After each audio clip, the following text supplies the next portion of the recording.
Failed to post a tweet. Oh no. Gift a sub now to be number 1. Gift a sub now to be number 1. Okay. And we're live. Welcome, welcome to yet another live stream.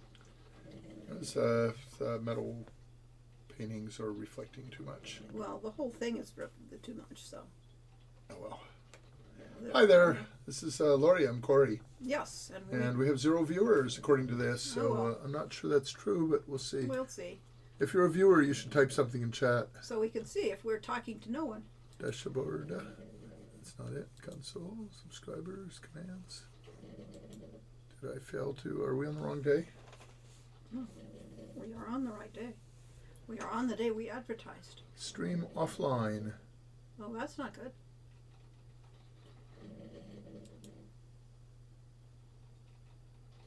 Is that lying? I think it's lying. Close it. Wait, there's a viewer. Wow. All right, let's run the chat bot again because it was confused. Okay. But we're still streaming, so if we're you're out there, in theory, we're streaming. We can't tell because the thing we use isn't working right. That's not very professional. No, it isn't. Ah, there we Hello, go. Coles. Hello. Hi Yay. there. Can you see and hear us, OSU? Because we can't see you guys. The stream still says offline. That's really weird. Okay. I see an OSU and a shrimpy. Online to me. Okay, good. Okay, our chat bot says we're offline. Other than that, it's fine. And we are seeing your line, so therefore it doesn't matter. Therefore, we're obviously online. Streamer bot. Bot. Online. BWE.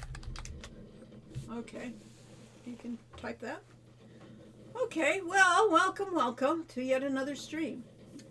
It is winter in most places. Here it's kind of sunny and this is all about the winter ways. Uh-huh.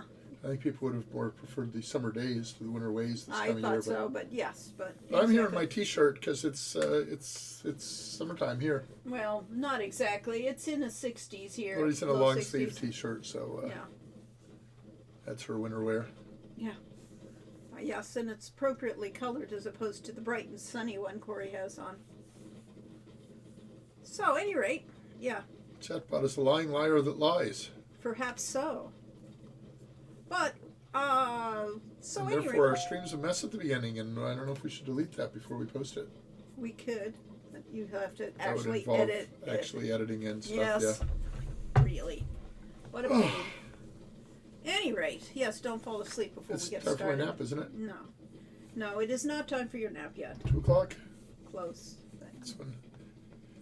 Yes, some people who stayed up half the night usually take naps. Did I wake you up when I got up at 4? No, you didn't. Or you did if it was at 4, yes, but I didn't. I managed to go back to sleep. Nap time. Yeah, really. So at any rate, we are... So Lori has said this is all about winter ways, and therefore she's in charge because I have no idea what that means. It just means it's winter time, and so we're going to talk about the winter things and the fact that we're at a very different time of year than the summer days. However, we're still working for release of Summer Days, and we're working for on Ifeo's Adventures, and we're also working on Sammy's story all at the same time. And I just started working on Puzzleworthy. Well, yes, and there we go. So we are trying to stay busy. We have more games than we can possibly make. Yes, or at least we can do in this weekend, yes. Also known as the weekend. Yes. Well, for me, it's known as the end of January, which is the time when I desperately try to get my K1s and 1099s out to people by the end of the month, because that's the deadline. Yes, and then I start working on Texas. My folks are prepping for the worst of winter around here by getting the heck out of Ohio. Yes, They chose wisely. Yes, they're out here for February. Out of here for February, yeah, yes. Okay, clever. Yes, I'm sure some people actually have winters as opposed to this side of the country. And if we were in Oakhurst, we would be possibly expecting some rain tomorrow. And we may be expecting rain here, but it'll be a little warmer. let's see what the Oracle says. What does the Oracle say? Your Oracle has a weather app there? Yeah. Okay. And is it set for here? Whether or not, it's set for here. Mine is set for Oceanside says it is 62 degrees. and partly cloudy. That's probably accurate, yes. And I personally enjoy winter, but I'm the only one in my family who prefers cold over hot. I don't like hot, and I've always lived in fairly hot terrain, but I do appreciate cool winters, and I love cool summers. And during the wee Oceanside's hours, pretty good at this. during the wee hours of the night, it's going to get down as low as 50 degrees. Yeah, that's ours. As opposed to a few days ago, it got down to 40. Yeah. And Well, the storm is today coming it said in. it was 40. Yes, the storm is coming in, so tomorrow it'll drop after that storm things. Heat wave, yes, exactly. Burning in my heart. So, we were thinking of doing things like playing a couple of games with people. We were going to go through what's new. As I said, we're still working on several games. We have some really exciting stuff for Sammy's story. We're doing some more elaborate work with Sammy's story. But for Ifeo's game, we're working on a kind of an arcade game of where you compete with the other wizard to try to outspell them, actually. So we'll have a spell game. It's called Whiz Bang TM. Yeah, right. Without the TM part for an exciting little interlude for that in Tilly's Tale. Yeah, we had it in the demos way back when, but it hadn't really gelled at that point. So now we're working on the interface Since to make it more exciting than what I it missed was. our last meeting. Lori will eventually clue me into what the new ideas are. Yes. I did actually. I told you, but that was okay. That was last week. So yes, and in Tilly's Tale we have a card game that you'll be able to play, and that one should be amusing. And we're still working on to get that one out. What are you doing? Okay. I was trying to decide whether to throw that away because it was old. I see. So at any rate, when is the Salacia stuff coming out and that? I was actually going to possibly share the new Salacia video. It was kind of hard to listen to. Yeah, well, if I start in the middle, it's not so bad. Okay, fine. I did enjoy Poobah, so I look forward to more. This is a variation in Tilly's Tale. We're playing... similar to Game of War. It's a little like Poobah. And it is called La Boomba. Yes, it's a combination of the game Stratego and a card game of war. So, therefore, you have our take on Stratego, which was a game we played. I played a lot when I was growing Well, up. Stratego had bombs. Yeah. And their bombs would blow up any piece except for a miner, which was the 8. And Yes. it was a very low value unit, so it was Anything very easy else to kill all could the kill miners. all the miners. Just about. Mm-hmm. Except for the scouts. Mm-hmm. Yeah, I still remember that game. I played it a lot with my brother when I was a kid. Yes. So, yes, we haven't played it in centuries, or at least decades. And But- eventually, with my brother, we determined that instead of secretly hiding the flag, we just always put it either in the left corner or the right corner with 2 bombs around it. And and then 3 sergeants with 7s. Oh, we made I would make fortresses around it. So it would be in a corner, and it would have the bombs, and it would have a couple of important people there. So, yes, we had strategies for protecting it. Stratego had the advantage. Anyway, so yeah, you set the board. It was flagged 2 bombs, 3 7s, 4 bombs. And that completely filled in either the right or left-hand corner. Okay. And what it meant was that any piece that got there or explored was probably not an 8th at scouting, so blew up on the bomb. And eventually they would bring in their miners, and the miner would kill the bomb there, at which point the sergeant behind it would kill the miner. Yes. And pretty soon they had no miners left to get those final 2 bombs in the corner. Ah, okay. Interesting. And that was kind of a broken strategy to the point where the game wasn't worth playing anymore. We stopped playing. Once you have the ultimate strategy, Yeah. it's not worth it. So even though you know where the flag is, nobody can get to it.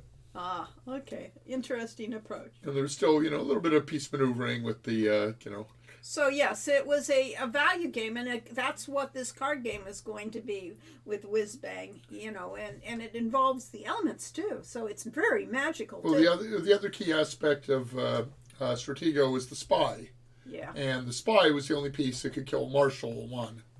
Oh, So really? Yeah. yes, spy lost every piece except the Marshall, but would kill a Marshall. Doesn't make it a very good spy, does it? No, but he could. He was an assassin. Was what he really. Yeah. Okay. He was an assassin. They called him a spy. Yeah. So here, La Boomba, the boom, is the only piece that will kill a 5. Kill all the The highest ranking pieces. Cards, effectively, because it is a card game. Yeah. So basically, it's really simple. You play a card. Your opponent plays a card simultaneously. But you play it out of your hand and you choose which one to play. So yes. That's the strategy. So it actually is yes, that's true. In the Game of War, it was random. But this one, you choose cards in your hand. And you try to figure out what the other player is going to play from their hand and see if you can beat them. And sacrifice your weak cards against their super strong ones, or hit a bomb if you thought they were going to play a 5. Yep. A boom. So yeah, it's a simple game. And La Boomba! And it looks cute. It's really cute. And there's some fun animation with it. Whereas in, as Laurie was saying, in a Feo's Adventure, we have an action game that is kind of a cross between Pong and it was a cross between Pong and Missile Command, but I think we kind of got rid of the. Yeah, it's got some Missile Command aspects, but mostly it's a spellcasting game. So yes. Instead of just having a ball that bounces back and forth, you cast a spell at your opponent. They cast spells back at you, and you try to counter their spells. You try to counter spells, so you have to have the right spell against their spell. So it's more. Is it Frost versus Fire? Yeah, there's as always there's a priority. Yeah. First time chat, and I need to. First time ban. Yeah, let's see if I can remember how to do this. It's so nice of you to advertise stuff on our website. Click to reply, pin this message. Oh, come on. Do I have to do /ban space and Varus, you misspelled his name. Boom. All right, they're gone. In theory. Until they come on again under a different name. Other than that, you got your ad. So other people did see it. Mm-hmm. Yeah. It was in a box, so I thought maybe we could see it until we approved it. Yes. So, at any rate, you were talking about Whiz Bang. Mm-hmm. Feo's Adventure, yes, Whiz Bang. Yes. Yeah. So we actually tried several different variations on it. So it was a bit like Space Invaders, but not much. It was a lot like Missile Command, where you had a moving platform that you could shoot spells up to intercept the spells raining from the skies. And that turned out that in a not really action game that... no, the real thing it took... It was there wasn't time to... There wasn't time. There wasn't enough... I mean, in a horizontal plane, there isn't enough time... There isn't enough, so there isn't enough strategic gameplay So we had to actually... So we went back to our other plan, which was the side-to-side. Yes. And that it's more like the game of Pong, the very first video game. But at any rate, it may or may not be. This is the second iteration. And we'll see what it eventually turns into. But we know there's Whiz Bang, and it's going to be a wizard versus wizard spellcasting. And there is also wizard versus AI. Yes. So there's the practice mode and the play against your real opponent mode. But of course, your real opponent is also an AI because they're not real people. They're actually fantasy characters. Oh no! And Bill said he just got home after 3 hours of snow sledding at the park. Now he had a winter Waze day. Yes. I'm going to show my other desktop. Okay. Because this was our holiday card from, and that's a Feo in the center, and all characters from a Feo's game. There's Sergei holding the tree. Sergei is very strong. Mm-hmm. Yes, you can tell that. And some of them are covered by my icons, but Yes, but you too can get this. You can have this on your own computer. Oh, you can. Yes. So we probably need to share a Patreon. Yes. I wonder if I still have it somewhere. Not up, of course. Patreon. Go to that page before you. Should I put it here or just link it? Could link it. Okay, I can move over here. I can see it now. You see now that's our Patreon page.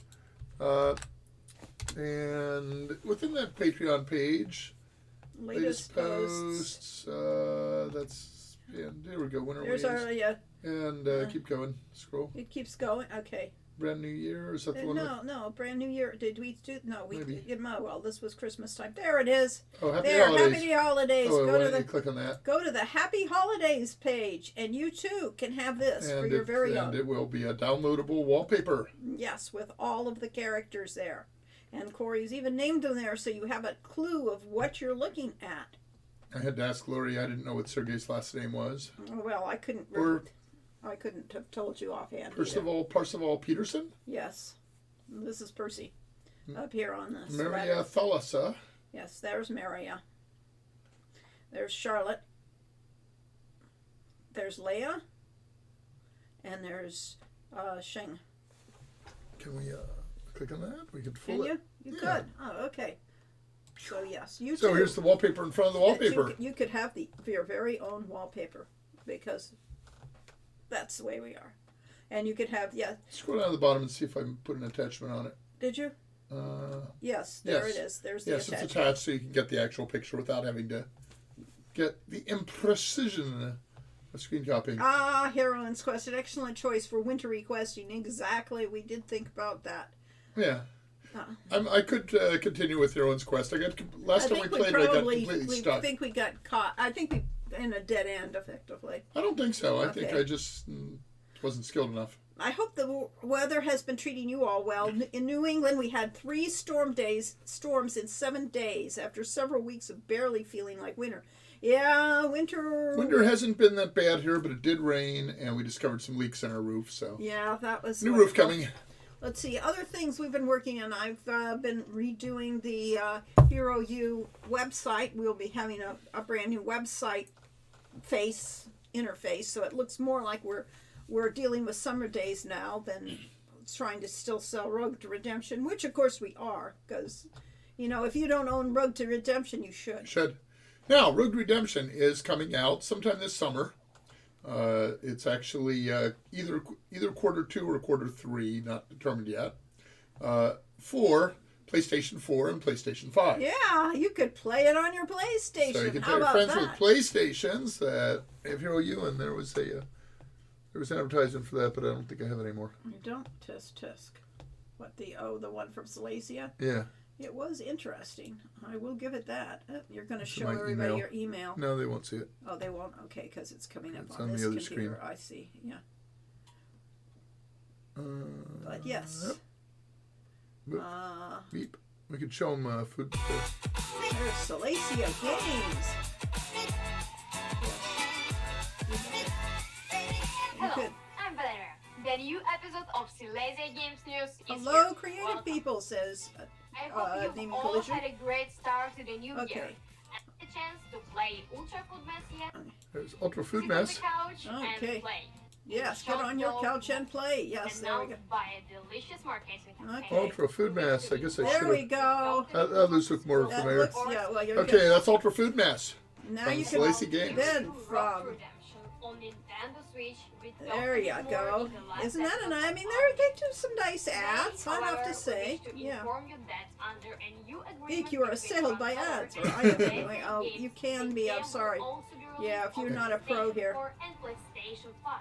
We're extremely happy to be back and working on the game. We'd like to thank Transolar Games for trusting us with the port once again. We hope that we'll meet the expectations of PlayStation players, and that Yeah, we are this hoping new too. version on Sony consoles will be a unique experience. PlayStation gamers, you too can become the rock of the year. The release date is not yet known, but we will definitely let you know about our progress. Stay tuned. Okay. Yeah, that was it. There we Last go, time yeah. we've also So that's the new Yes, shift off to the webcam or something. shift off to webcam. Okay. So the significance of all that is, first of all, that Salacy has been doing more ports to PlayStation 4 to 5. But the main significance is they have a new marketing director, and he looked at our game and said, "Why are we putting this on the Switch? This is a this is a classic role-playing adventure game. It's a PlayStation game.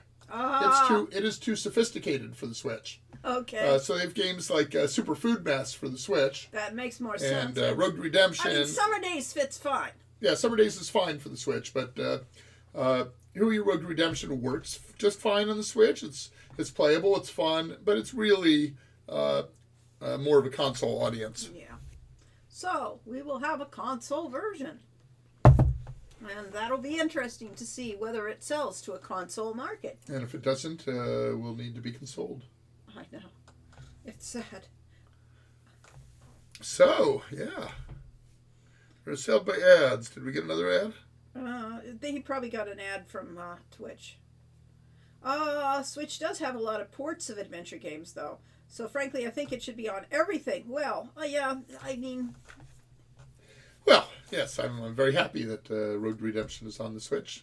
And it probably wouldn't have happened if we're up to us, because even though we had people that... We had several groups that were going to be working on it. We had people that knew how to do ports to the Switch, but Salacy, not only did the port, did some serious QA on it, and they maintain it and they promote it. Yes. So all in all, these are good things. We are very happy with Salacia Games. And where is it stationed? In Poland. Poland. Our Polish friends. I don't think they're on Moorside. I don't recall the name of the city they're in. I can also recommend it to a friend whose only gaming console is a Switch, so that's good. Yes. Wow.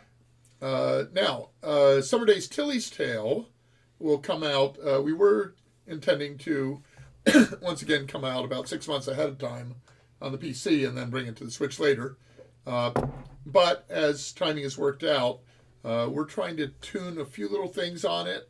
So we were going to release it like day after tomorrow on Monday. Tuesday, actually, on Tuesday. But we are holding it to probably early to mid-March. I'm thinking like March 19 keeps popping into my head, but I don't know why. I guess January 19 was the release of Colossal Cave 3 VR. Yes, so we didn't want to compete against that. No, we did not. We didn't want to, put them in the shade.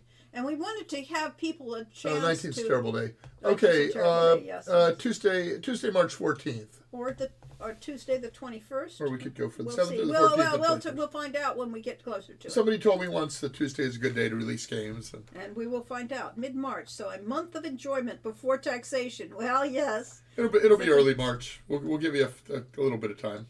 So can I do your work first? Yeah, you can enjoy it. Yeah, and hopefully I'll have my taxes done by then, because corporate taxes are due March 15th, not...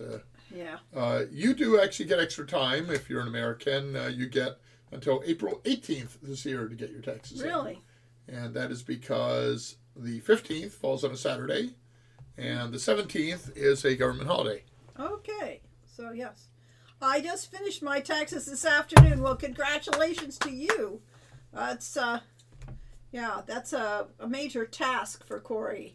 Well, I took a year and a half's worth of pieces of paper off the floor and off the cabinet here, and put them all in file folders. And all I got to do is put the file folders in file cabinets. Yes. Or get Lori to do that. You got to start on it. Lori has one powerful advantage of I am, is she's actually capable of going to the bottom file drawer without being in pain. I see, but there's no bottom. Which Yeah, file cabinet? we're going to put it right here. Oh, okay, fine. And I'm going to make it just the way we had it at home. I'm going to put, at least that's my theory, is we'll put all the, we might reverse it. Put the tax stuff what on I had the top. what I had at home was all the Transolar stuff was in the top drawer, and all the family stuff, the trust stuff was in the bottom drawer. I see. But I might reverse that You here. could reverse it here so that we actually I don't know, can have access. We have a to filing things. cabinet out in the garage, but it got destroyed in the move. Yeah, it's unopenable. Yes, right. All of our files are stuck. Kill the owl. Yes. Let's see. You were talking about. Well, we have. Let's see. The games we're going to go do. We've done that. We have. Sammy's Story. The kind of the arcade version of their game is combat, because Sammy is a warrior. He is a corgi warrior. Yes.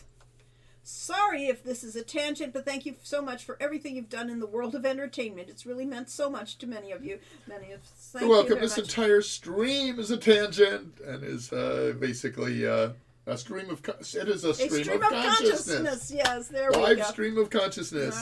We should put that on our thing. Yes. Yeah. So yes, we're happy to do this. I mean, honestly. Giving back, interacting with our fans, it's a lot of fun. I mean, after all, it's the best way to make games. I'm really very happy with the way things are. So at the risk of repeating things we've seen in previous stream, this year you can expect Summer Days Tilly's Tale on PC, which is Windows, Mac, and Linux, and the Nintendo Switch. And you can expect Hero U Rogue Redemption on PlayStation 4 and 5. And you can expect the Tower of Indomitable Circumstance module for a game system. I didn't name the system. It's a generic RPG system suitable for use with Pathfinder or D&D 5th Edition or whatever you're playing. So we'll have Tower of Indomitable Circumstance. What's that out on? On paper. On paper? Oh well, my gosh! Actually, yes, it'll be out on a PDF. on digital. Yeah. Yes, a digital thing. I think it'll be digital and paper. I think Okay. they're doing physical really? as well. Okay. So yes, so lots of stuff coming from us this year. And then next spring we'll have Ifeo's adventure at the same time we do with. We will. Yes, because that's the You point. better get it written. Well, yeah, I have a year to do it, but we've got half a year. You have half a year. You have 6 months to do it if you want to right, do it in a year. And then we have to do voices. So yes. Yep. What console is that, and how much does it cost? Paper. Yeah, really. Here's a paper towel. Mm-hmm. It would be, you could I put it have on Kindle. Gee, put it on the Kindle. There you go. Here's the Shanara paper version. Mm-hmm. Bridge convention card. Don't ask me what all these bridge books are doing here. I don't know, but there's the Quest for Glory. Something about literary agents. Maybe we should get a literary agent. Ah, right. Yeah. Any adventures for yourself this year? Nothing planned this year. We had plans last year. We had been planning on going to Hawaii last year, but this is who knows what our plans are right now. Well, we have no plans. We didn't plan it very well. Well, we're bad at making. Actually, Hawaii we did fine. It was the South America, wherever we just went. Mexico, we went to Cabo San Lucas. For Cabo one San day. Lucas. That was not well planned. Well, yeah. It was started months in advance, and we got to about 3 weeks before and discovered that our passports expired the day before we were going. Right. Yeah. So no, we're not actually going anywhere, as far as we can tell right now. Yes, this year is up in the air. Mm-hmm. We're caring for my mother, and that will determine. Oh, I did, however, just read that the entire month of February is seniors free in the in San Diego, the Wild Animal Park. Yes, Yeah. so we're definitely going there sometime in February. Well, maybe. At least I will. Yeah. You can stay home. I have a free pass anyway, so I can go Well, anytime. you're a member. It's Yes, not I'm free. a- You have a non-free pass. I have a free pass to get in. Do you? Yes. Okay, well, I need a non-free pass. You need a non-free pass. Yes. Yeah. I want to go in free because I don't have a pass. What? Never mind. Yes. Let's pass yes. on that. Yeah, but it's a ways away. Don't feed the Antwerps, Corey. Yeah, really. Actually, walking more than 50 yards will probably wear me out. Yeah. I've But it would mean not been staying in yes. shape. I sometimes miss the days of strategy guides. Yes. Same here, but I still have some of mine. Good reads from time to time. Yeah, well. Yeah, strategy guides we're talking about. Yes. Yes, that was the term. Yes. So we have the Shanara one, we have the Quest for Glory one, Mm-hmm. and That was it. We have two Quest for Glory strategy guides. Same one, isn't it? Same No. one price? No, two different ones? We have the Dragonfire walkthrough and the strategy guide and the Quest for How Glory. come the Dragonfire is as big as the first 4 games? Is that game that big? Yeah, it is. So, yes, we had one book just for Dragonfire. Mm-hmm. It has an interview with the creators of the game. Wow, how exciting. Are you worthy of the crown? We're going to look at the back. The back cover, are you worthy of the crown? And that has illustrations. Screenshots. It's prima. It looks like it's got the old-fashioned 3D kind of stuff, but it isn't really. Mm-hmm. Yeah. It was well illustrated. It was a nice little thing when it was then. So, yeah, lots of pictures. That was why they had this full book. You could have all black and white. This should have been all color. Well, yeah, right. Color. Yeah, if they were. Corey, you don't look at the book. You could show pictures. Yeah. I'd wanted a good page that had some illustrations. Yeah. So, yes, you too. So this shows a spell. Which one? When Elsa knocks off a Hydra head, cauterize its neck stump with flame darts. Spoiler! No. I'm supposed to say spoiler beforehand. Oh, When monster hunting, keep an eye on your inventory weight. As you my gather loot, your pack gets heavier. When your pack nears its weight limit, teleport back to your room, dump stuff in your teleport chest, and then head back out to the slaughter. Slaughter. I've seen the Quest for Glory authorized guide, never owned it. Never saw the Prima There's a map of, Dragonfire in a the town. person. Yeah, well, there it is. That is it. Overview map. When Prima was the premier strategy guide creator. To Zante Island. They were all real names. I don't remember Zante. Zante. Yeah, well, there were 6 islands or so in that thing, and you went from island Actually, now I look at it, the shots from the game actually look pretty good in black and white. So yeah, probably better than they would in a color. Well, because they're shrunk is what it's Yes. saying. Because Yeah. the problem is that we used to play games in our 12-inch monitors or whatever, and now it's 27 inches, and all of a sudden you can see every flaw in the or every lack of detail in the artwork. Yep. Okay, well that was We my. probably could have looked through the strategy guide to run our When we our were doing live the stream, well, yeah. that would have been helpful. Yeah, that Would have tells found us. our way back to the Zeppelin or the balloon or whatever it was Here we were you trying got to fix. a There's something else here. manual there. All right, let's try on the other side. Okay, fine. Nope, something there too. Not all fairy tales have happy endings. Ah, All right, so the one question, speaking of Why don't they? why they don't have, how many of you out there have played Colossal Cave? Yes. Have any other people in the stream played the new Colossal Cave version? Either David TKI has, of course. Yay! And Rich Gen X says he had to hunt down the Quest for Glory 1 to 4 guide. Eventually found it at a computer store about a 20-minute drive from my home. Sadly, the place is now a health center today. Alas. Health instead of computer gaming? David just played a speed run of Colossal Cave. All right, what's your fastest time so far through Colossal Cave? I got to sample it at MagFest for a few minutes. Haven't given it a full playthrough yet. And have you played it on VR, David? Yes, what were you playing it on? It was about 14 minutes ignoring the score. I see. 19 minutes going for 350 points. Well, Wow. if I dug up, I probably have somewhere in my file folders a walkthrough and maps of the original Colossal Cave.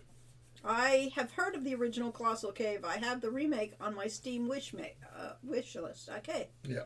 Well, now, it was not called Colossal Cave back in the day. It was called Advent, which was short for adventure. No, it was called Advent. And the reason it was called Advent is because on... because it didn't have enough letters, yeah. Yeah, basically on your early computers, 6 letters was limit for file name. It's not a supporting Steam VR yet? Ah, interesting. That's weird, because you'd think it was, because it was supposed to be a VR game from the beginning. It was 19 and a half minutes for the going for 350 points. Yes, I saw that. Okay, that's about right. I'm sorry, missed it. Well, if you actually played the adventure game, it was hours. Because, trying to figure out... It may have been yours.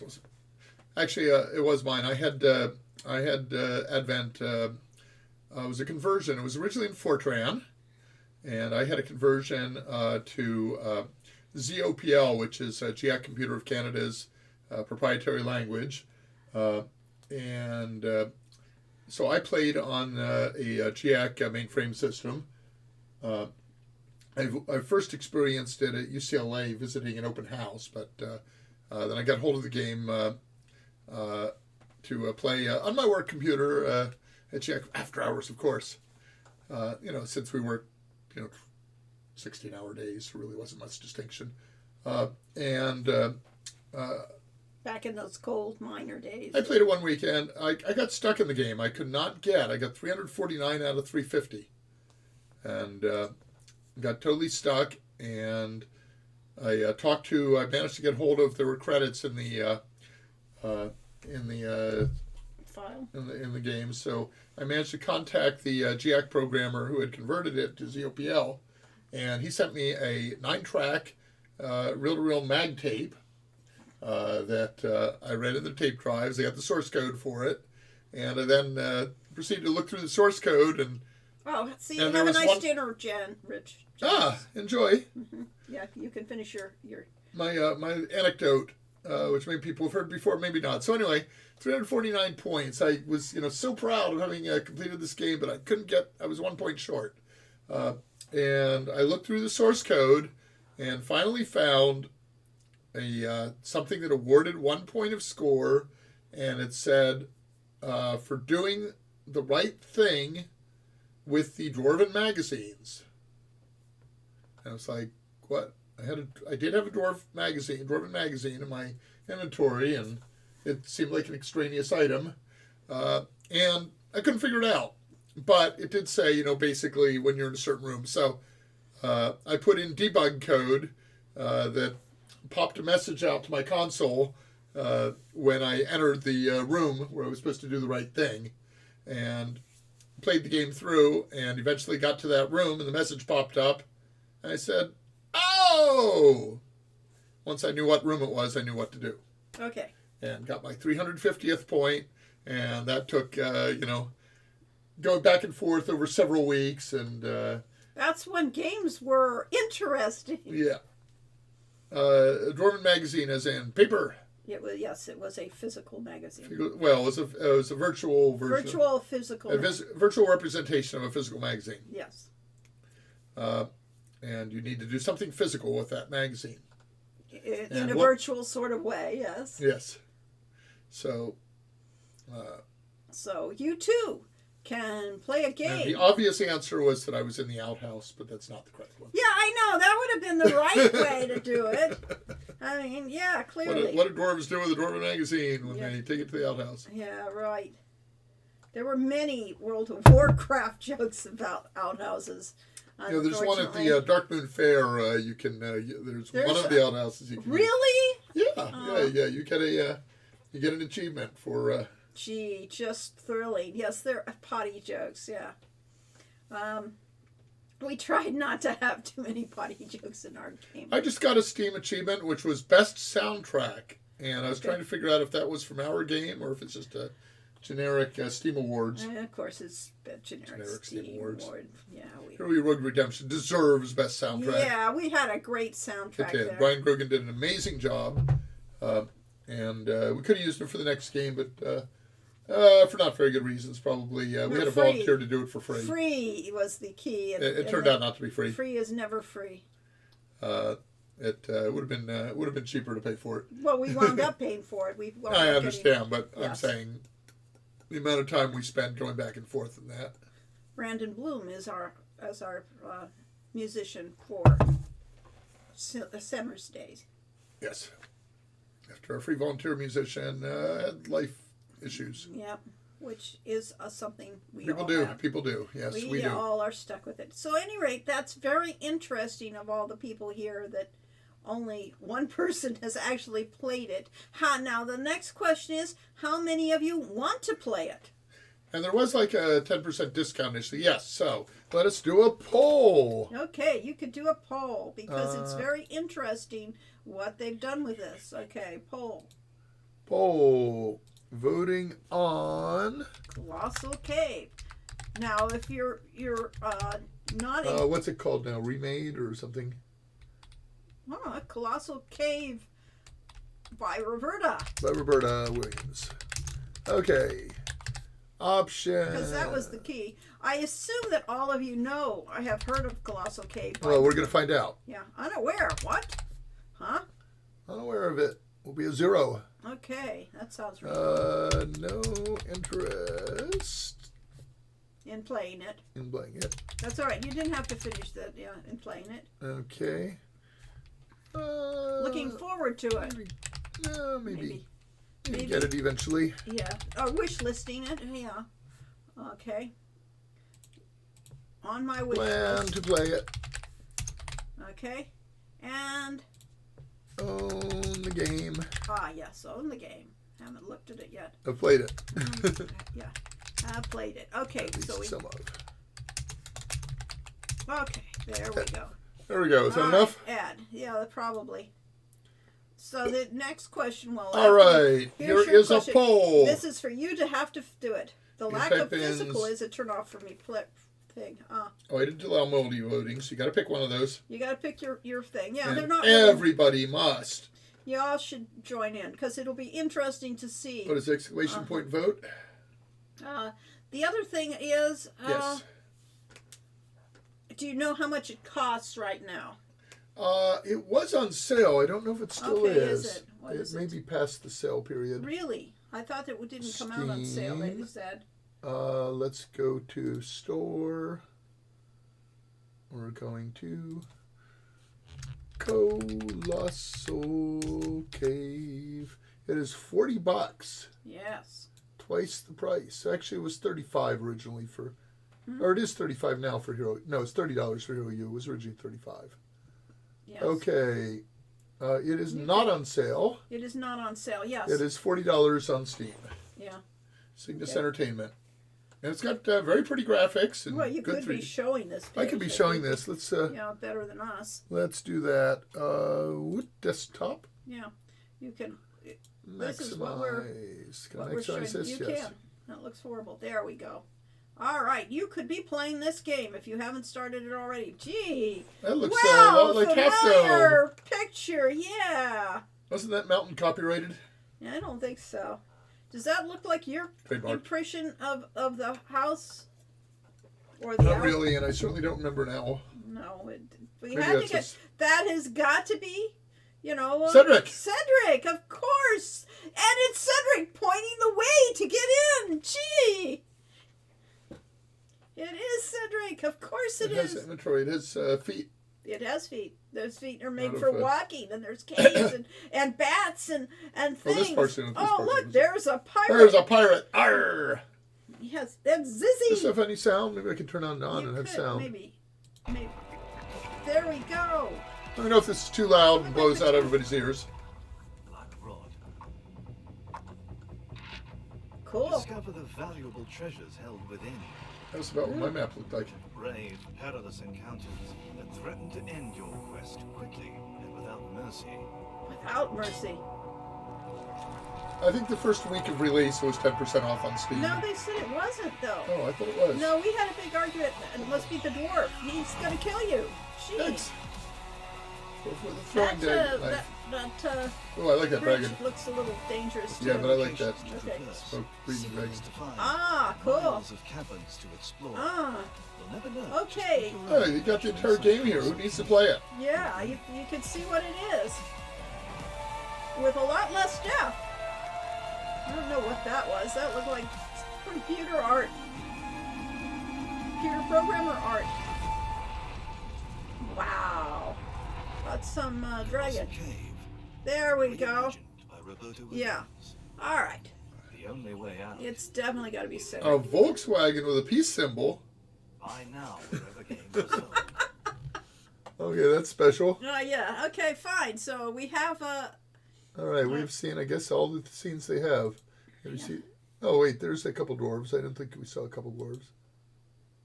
it looked like somebody That, chopped off their legs. That looks like a dodecahedron It is. It's like lamp. somebody's dice. Somebody's dice stuck up there. Vending machines. Is that a gas station? Okay. Did they have a vending? I don't think they had a vending Okay. machine to buy batteries. I don't think you could buy batteries. Okay. Under construction, beyond this point, proceeded on risk. That might have been, you won't get it up the steps. All kinds of dwarves in here. Wow. Huh. Dun, dun, dun, dun. Okay, the hippie Okay. wagon, yeah. So back, that's my dwarf story. My dwarf story is one of my first jobs at Sierra was to convert SCI to run on the Atari ST. And one of my first projects to do that with was King's Quest IV. And there's a place where you have the seven dwarves, and Rosella meets them. And there's a tune there that goes dun dun dun dun dun dun dun dun dun dun dun dun dun. Except that I didn't quite understand MIDI controllers, and so when I did my conversion to Atari ST, it came out as dun dun dun dun dun dun dun dun dun. So instead of that nice subtle dun dun dun dun, it was just straight volume. And I was horrified when I discovered that. But I never actually heard the original on an MT32. I had to do a conversion without hearing it. Close our poll. Okay, closing the poll. The polls are closing. If you have not already voted, you might not be able to vote. And the answer is 112202. There is no winner. Chat paused to scroll. Yeah. Okay. Yes. Dwarf soup. It's $51.99 in Canada. Why would it be more in Canada? Oh, Canadian dollars are worth have been whatever. You can no longer vote on anything. Oh, Okay. I'm sorry. So you're stuck with whoever's in office now. We're stuck with the Republican House of Representatives forever. Will be ever, yes. Um, Exchange rate sucks, I see. I won't actually recommend assassinations. That would get me on the FBI's okay, notice. fine, But yes, yeah. All right, just looked it up. Yes, it's very there's expensive. a tie between maybe get it eventually, plan to play it, and have played at least some of it, each of which have 2 votes. Okay. There were fewer votes for... There was 1 vote for never heard of it. Okay. Well, you have now. Yeah, we let you know. That's you're now aware of it. No interest in playing it, 1 vote. Maybe get it eventually, plan to play it. Nobody Own the owns game. the game. Nobody who owns the game has not played it. Ah, okay, so it's Everybody not... who owns the game has played it. Okay, all 1 of them. 2. No, 2 no, votes. but At least some. Yeah. What? OSU said he's played it but didn't own the game. Ah. He played it at a Convention, I see. So therefore, 1 person owns the game. We'll be on the maybe get it eventually. Maybe we can get Roberta to give us a free copy. Right, yeah, huh? The other Roberta Vaughn has been doing Yes. Publicity work Yes, for the yeah, we Williams. might be able to do that if we were going to play the game, which we could do in a live stream someday, but I think better to give you guys some time. Now, the interesting thing about this is when we came out with Hero Road Redemption for $35, people said, that's way too expensive for an indie game. And here we have one at $40. Yeah. So, yes, it is very interesting that they put it out at $40. Yeah, we had that was what you missed, the discussion that we had in last meeting, Last team meeting. Our team meeting about this game. And the fact that it was $40, that seems awfully expensive for the Steam community. And whether that price break is a little high. Well, they're trying to basically posit it as a AAA game, effectively. Yeah. And AAA games can be $60 On Steam? on Steam, yeah. Well, let's look at the What do you want to look at? the Call of Duty store. or something? No, well, yeah, this is your store. This is the store, okay, yeah. Fine. Go to Let's look for like Call of Duty. Okay. Call of Duty, $70, yeah. $70 for Modern Warfare 2. Wow. $20 for Black Ops 3. $20 for Black Everything Ops else, 2. those are all mods, so therefore. $20 for Infantry. I think they're older games is what they are. Right. Yes. How about World Well, of Warcraft? It's That's not probably not on on- Steam. World of Warships. World of Warships is free. All the World world. of Tanks is free. Uh huh. Call of Duty World at War is 19. There's a lot of world ofs. Yeah. Okay. Name a game. Case in point, limited run games tend to be $35 for their basic versions, which is the price point for the physical copies of Return to Monkey Island. All right, the King's Quest collection is $20. The Odd Gentleman's versions of the King's Quest is $10 per chapter. Really? Yes. How many chapters? At least 5. Interesting. King's Quest Chapter 5. Night Division Bundle. Okay. I don't know All how many right. chapters there are. I would guess there are More 5. DLCs. 4, 2, 3. The season pass is $25. Okay, so you could either get the whole game. You get 5 games for $25 or each section of it for $10. Okay. Um, So, how many of you played King's Quest 5? you Or mean whatever, the King's Odd Quest Gentleman? Odd Okay. Gentleman's. What was the name Well, of we'll it? have to do a new poll. Yeah. I'll have to find my chatbot. There we go. Mhm. Okay. Reset. You could, Clear all yeah. the votes. Okay. That isn't it. I want to delete You it. could keep those questions and just rename it. Oh, okay. There we go. This is the King's Quest by the Odd Gentleman. But that's not what it was called, though. What is it called here? I mean, we just saw it, so what was the name of it? I don't care. King's Quest by the Odd Gentleman. That's what Okay. it is. All right. It's fine. called King's Quest. Okay, fine. King's Quest. The new King's Quest game, not by Roberta. Motivability, no. Actually, yes, we could add. Played part of it? Yeah. Own all 5 episodes. Don't care whether you played them or not. Okay. Okay. There is our new poll. This is King's Quest by the Odd Gentleman, the recent new version of King's Quest from what company? Activision? From Activision Blizzard. Yeah. I mean, we could have showed it here. I mean, you can, while they're doing that. Instead of me drinking my tea? Yes. So, you We have call to it tea. put it up here on, find it first. Oh, You know, you sorry. yeah. King's Quest. You don't have to show all the things. King's Quest collection. Season Pass. Season pass. All right, there we go. This is the... Oh, look, I have a phone call. It's probably junk. What do you know? Must be junk. It's junk. Yes. So, do they have a video for it? No Probably. video. Downloadable content. It doesn't have a video on this page. More DLCs. How silly. What? How could they possibly so? Come on, this is Activision Blizzard. This is the marketing monolith. You've got a person gave a nice, interesting. Story follows an Age King Graham, voiced by Christopher Lloyd, telling stories of his I past. mean, you can't beat that. I mean, they put the values, Cast. they put the money into the game. Yeah. Why didn't they put the money into the marketing? This is crazy. Uh-huh. Crazy. Maybe if you went to All right, well, Content go included. to chapter 1 and see if we can actually hear a video. I mean, King's Quest Chapter 1, yeah, apparently, it doesn't exist. maybe I own Chapter 1. I doubt it, but interesting. Content included, chapters 2 through 5.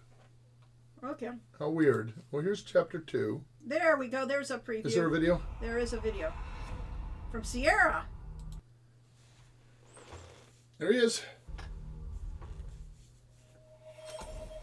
There's the Odd Gentleman. Okay, interesting. There are 5 of them, that's why they're odd. Uh-huh. If there had been 4, they would have been even. King Graham, we have some important addendums that need addressing. We've never seen this. No.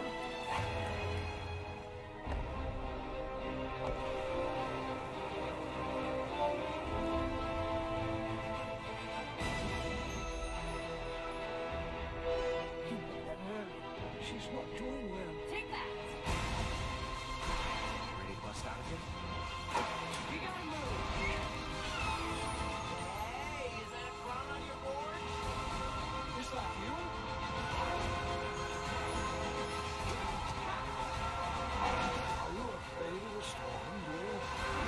a little helpless.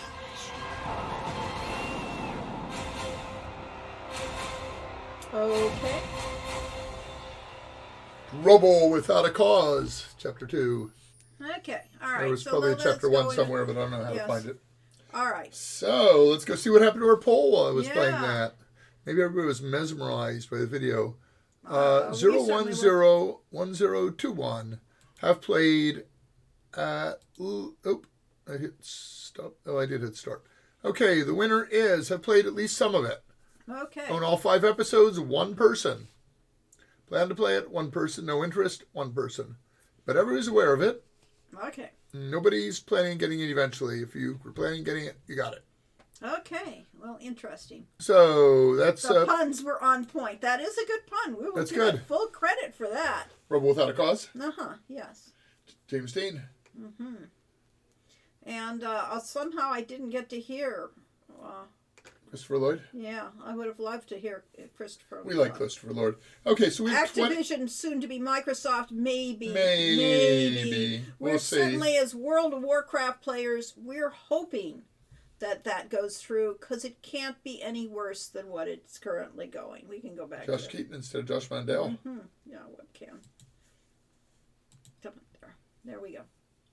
All right, let's see. It got near. Okay, let's go back and read what these things are. Universal something. Yeah. All right, we started the poll. Unless it got near universal bad reviews. No, I don't believe it did. Obviously, they have not. We didn't ask whether you liked the game. That's not important. Yes, that wasn't important. But What is interesting is out of 21 people in the stream who liked Quest for Glory, and many of whom like several Sierra games, many of whom probably played the original King's Quest. Not very many had any interest in the remake by the King's Gentlemen. Yeah, that is You interesting. liked the way it was. Hilariously, young Graham is voiced by a fellow Josh. Okay, that is Yes. funny, because Josh isn't that common a name. Oh, it was except that after we had 3 We had Joshes. Three. And we also, once you got rid of the Joshes, we had 3 JPs on our team. Yeah. On Hero You Road Redemption. Yeah. Okay, let's see. So, the winner, don't do that. Don't have to look silly. You already do. You don't have to go out of your way for it. One thing I will say for them is the puns were on point, and actually at least one library system in Ohio has a physical copy. Well, there you go. There you go. Would we do a game for Microsoft in that theoretical future? Sure. They probably wouldn't be interested in But this. in that theoretical future, yeah. Well, I mean, if they were going to pay us. I mean, there are things where old people get pulled back in to reprise. Microsoft has that's bought yours. a lot of different products, companies over the time, and at least initially, those companies did well by that thing. It was only afterwards that they stopped supporting or just lost interest or anything like that. So you got your money's worth. initially. Which Quest for Glories did Stuart Mulder produce? He didn't do any Quest for Glories. Wasn't he a producer for one game? No. Oh, okay. Stuart was only our producer. Anyway, Stuart Mulder for- was a producer at Sierra. and produced Fairy Tales, but that Oh, was the okay, main he one. did Yeah, mix up Fairy mixed Tales? up Fairy Tales. And Castle Doctor Brain? Maybe. I don't know if he was the producer on that one, Maybe but probably. maybe. Okay, anyway, but Stuart went on to Microsoft where he was like a VP or something. Pretty high up in the Xbox division. Yeah. Would you do it? Let's see. I'm partial towards games with female protagonists, so if the MC was Rosella, Valenice, I would be more inclined to play it. That's interesting. Yeah. Whereas, we don't have anyone we don't have any women on our team, so we're not capable of doing games with female protagonists. And the chief writer is a woman, so she's doing a game about a male protagonist all the time. Interesting. Yeah. And by your choice. Yeah. Is Tilly. Tilly is female. Yes, it is. Tilly is female. And she is definitely the star. Yes. And is Zara no doubt. Fuzzle, who does the voice of Tilly, is definitely a star. Definitely. So we're really pleased with that. That's the first game, honestly, in all these years that had a female protagonist. And then the next one is a male protagonist again. And the third one, Sammy's, is a dog. Is a dog, yes. And And literally... I think he's probably a male dog. No. My head canon... Sammy is... Sammy always wanted to be a warrior. And it doesn't matter if Sammy is female or male. Sammy is Why don't you write there. Yes, there. Well, you haven't written the dialogue yet. Why I don't you know. write the dialogue no, the and say Sammy is? pronouns are there. Ah, So Sammy is what you wanted to be, but she's. I mean, all her. so she could be transgender. She can be. She's. It doesn't matter. They can be transgender. They have a family of sisters. There are 4 other sisters in that family. So whether Sammy is the sole boy or Sammy is just another girl who is going to be a warrior, no other what, that's your interpretation. Okay. What are you doing? Doing another poll by Roberta Williams? Yeah, I just want to know how many of you were King's Quest players back in the Sierra days. And we have these same... polling again. Except that all 5 episodes... it says ignore 5 or number more. 6. No. Number 6 is 5 or more episodes. 5 or more. There were 8. That's true. King's Quest That's 8. true. So did you own 5 or more of King's the Quest King's games? Quest series? Yes. So we got first of all, we have got a 6. We have another 6. We have a 5. Okay. But they're not voting. You have to type !vote 6 or !vote 5. Yeah, or you have to register. do that, but we can't see it. But Yes, we'll see. Webhead had the 5. Yeah. Okay, so most people have played some King's Quest, and many of them own essentially the entire series. Only I didn't have was King's Quest 3. Okay. Okay. Interesting. And that's spin-off without a number in the books. Okay.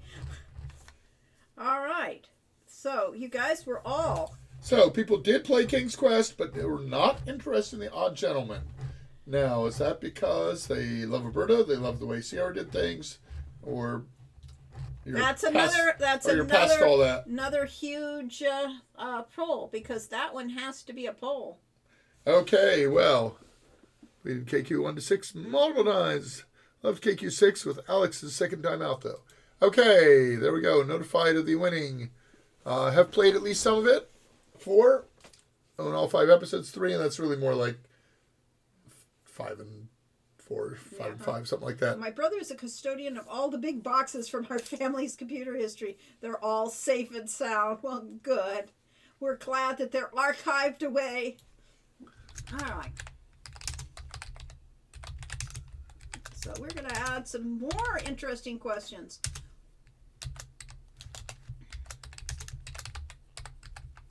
Well, we know that one. We don't have to ask that one because... Oh, but that's not the question I'm going to ask. Now I got to change the options. Oh, but I have to reset the options. I don't know how to do that. Okay. Remove all. Okay.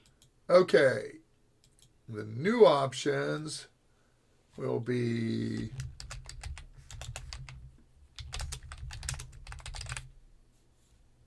Okay. Today's polling day. It's clearly voting day, yes. Yes. The most hilarious thing about King's Quest 6 to me is it includes Beauty and the Beast, and Disney's Beast is voicing Alexander. Really? That is quite a coincidence, because it's pure coincidence, of course. That's a good one. Uh-huh.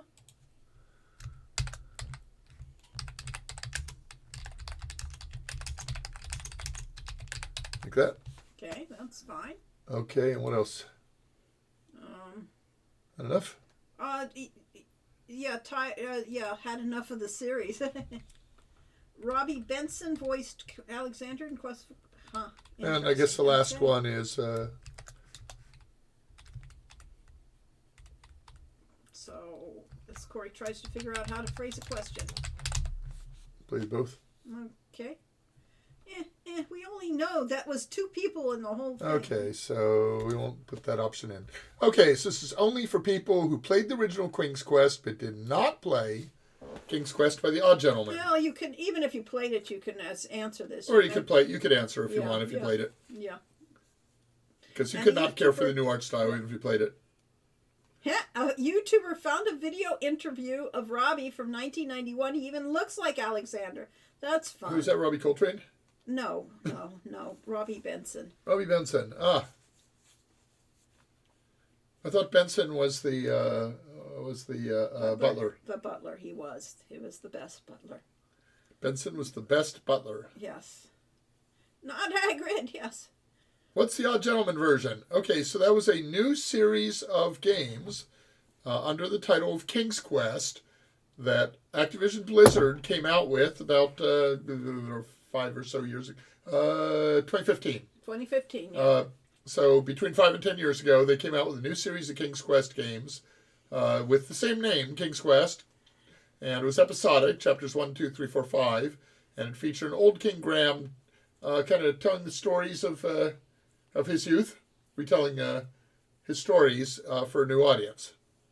And that was happening at the time that we, with a certain adventure game company, approached Activision Blizzard to try to license Quest for Glory, to make new Quest for Glory game, was it a remake? No, to make a new Quest for Glory game.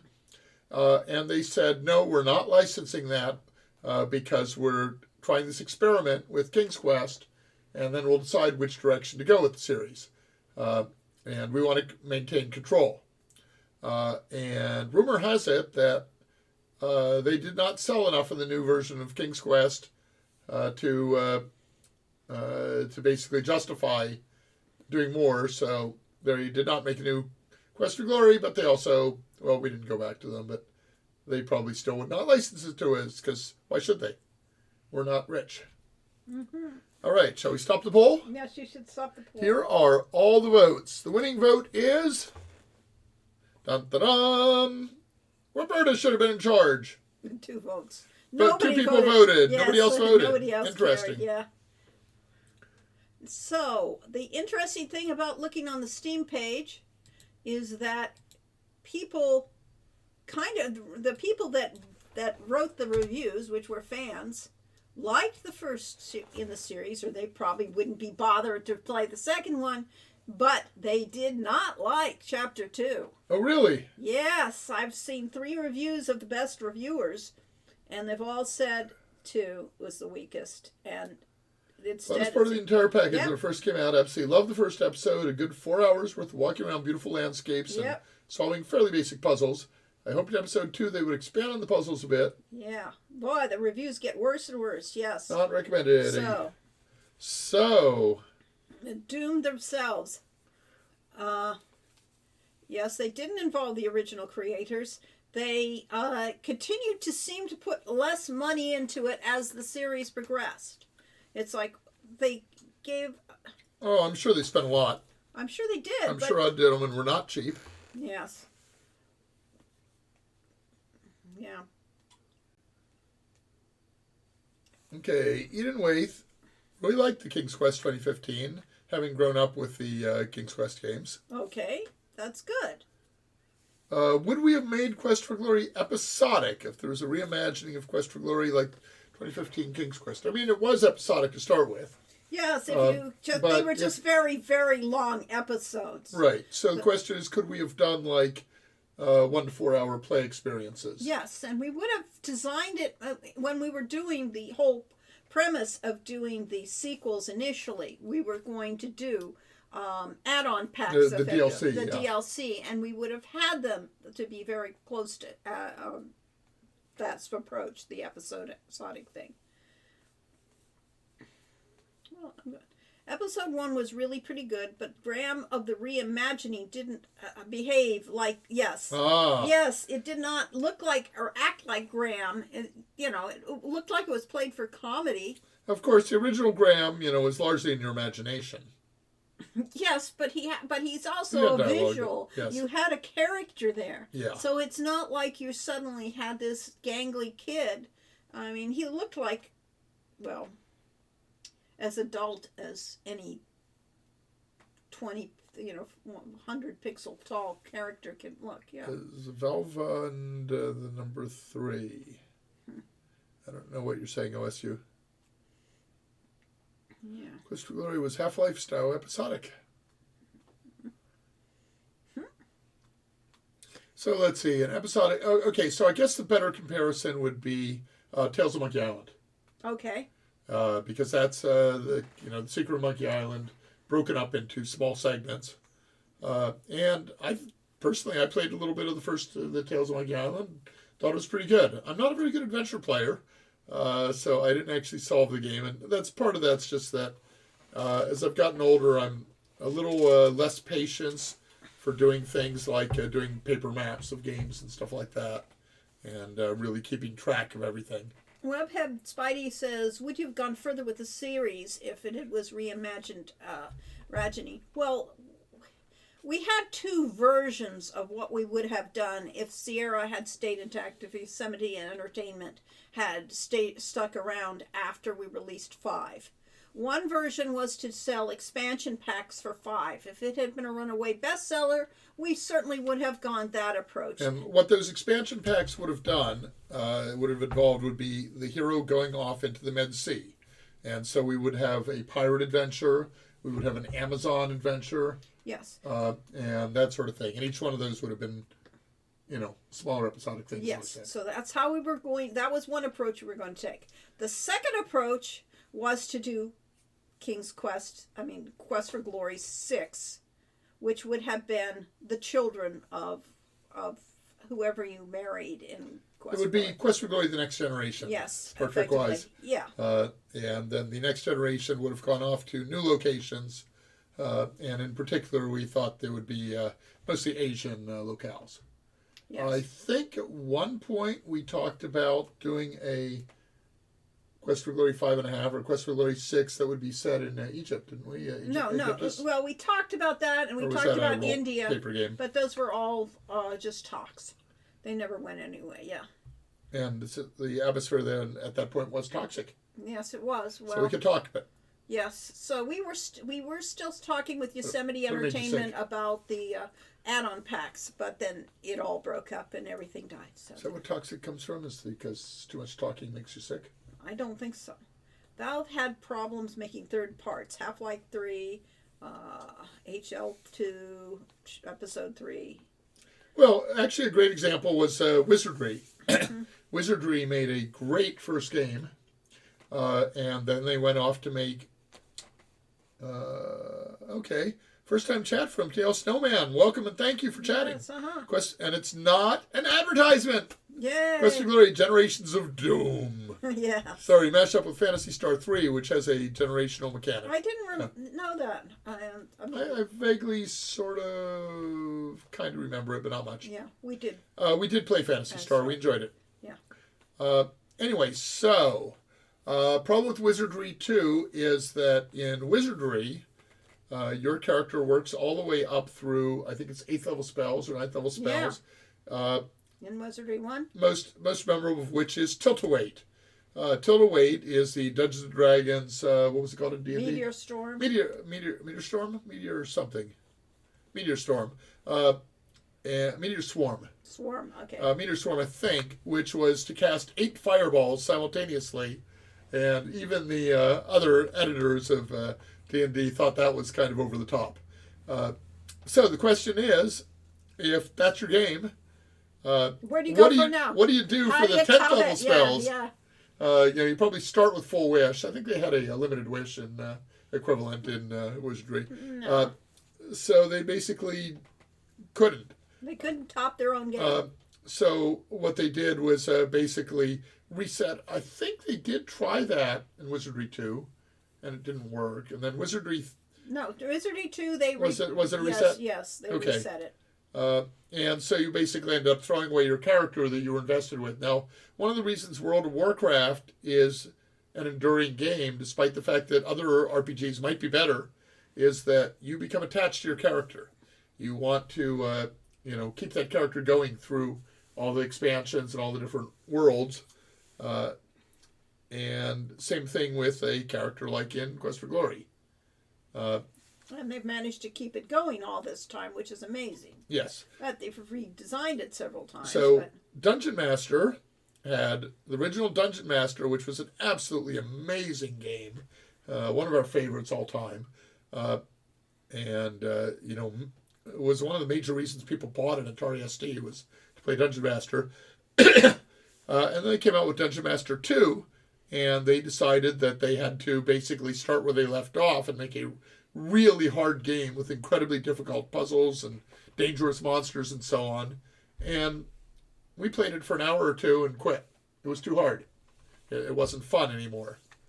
They eventually came out with a different title, Dungeon Master, that was apparently back to remaking something similar to the first one, but kind of lost the momentum there. Mm-hmm. So that was the major reason. Those examples were the reason why when we planned Quest for Glory, we sort of cheated. We had stats on a 0 to 100 scale, and we knew that we would be going up to 200 in the second game, 300 in the third game, and so on. And we kept the spells limited in the first game. Yeah, we kept them pretty simple. And kept trying to keep control because we knew we were going to, have to top what you were doing in the previous game. Always. You had to have more adventure, you had to have more story, and you had to have, be more powerful, feel more powerful. Which is why thermonuclear, what was it? Thermonuclear blast. Thermonuclear blast got teased in a couple of the games, but didn't actually show up until the final game of the series.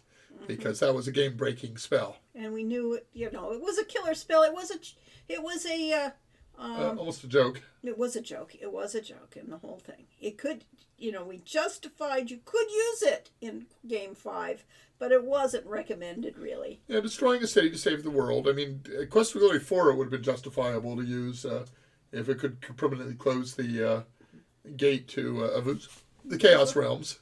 Yeah.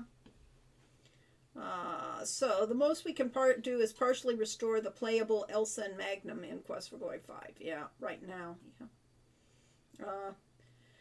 Well, a true multiplayer Quest for Glory 5. We originally planned Quest for Glory 5 as a multiplayer game, but it was we didn't understand multiplayer well enough to make it. We couldn't at that time. We would have failed. We would. Well, no, we would if it had been possible. It would not be a true. It wasn't a massive multiplayer. It was a game where you had a choice of 3 characters to play, and you could have multiple people playing. So you could have up to a party of people, up to 3 people at that point.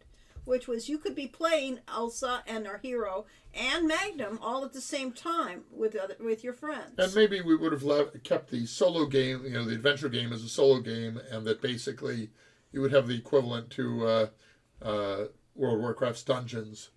So basically when you played with other people that you were going into an instance. Yes.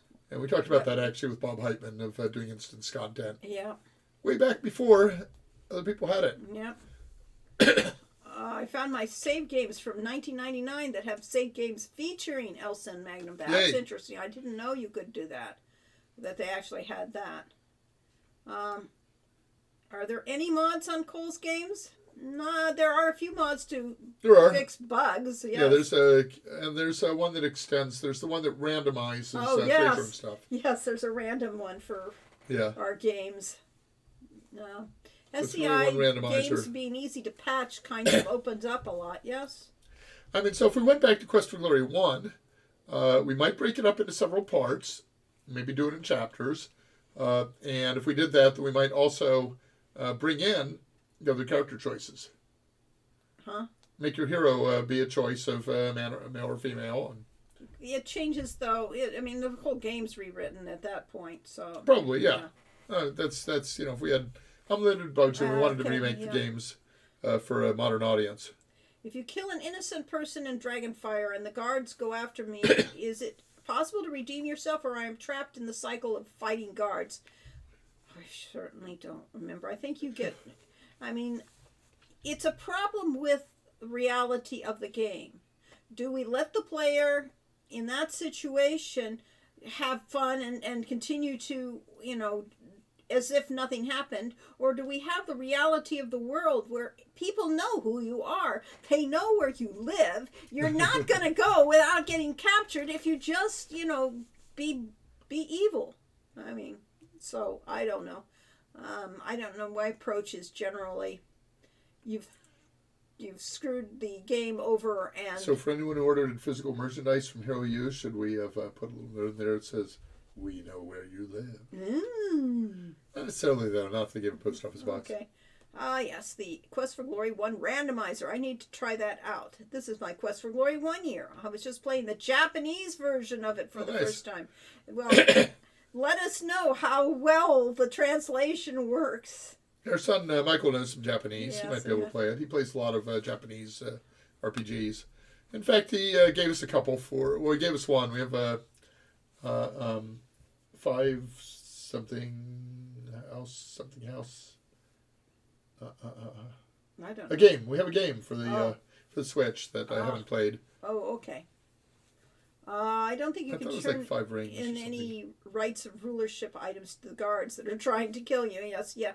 That makes it very difficult to...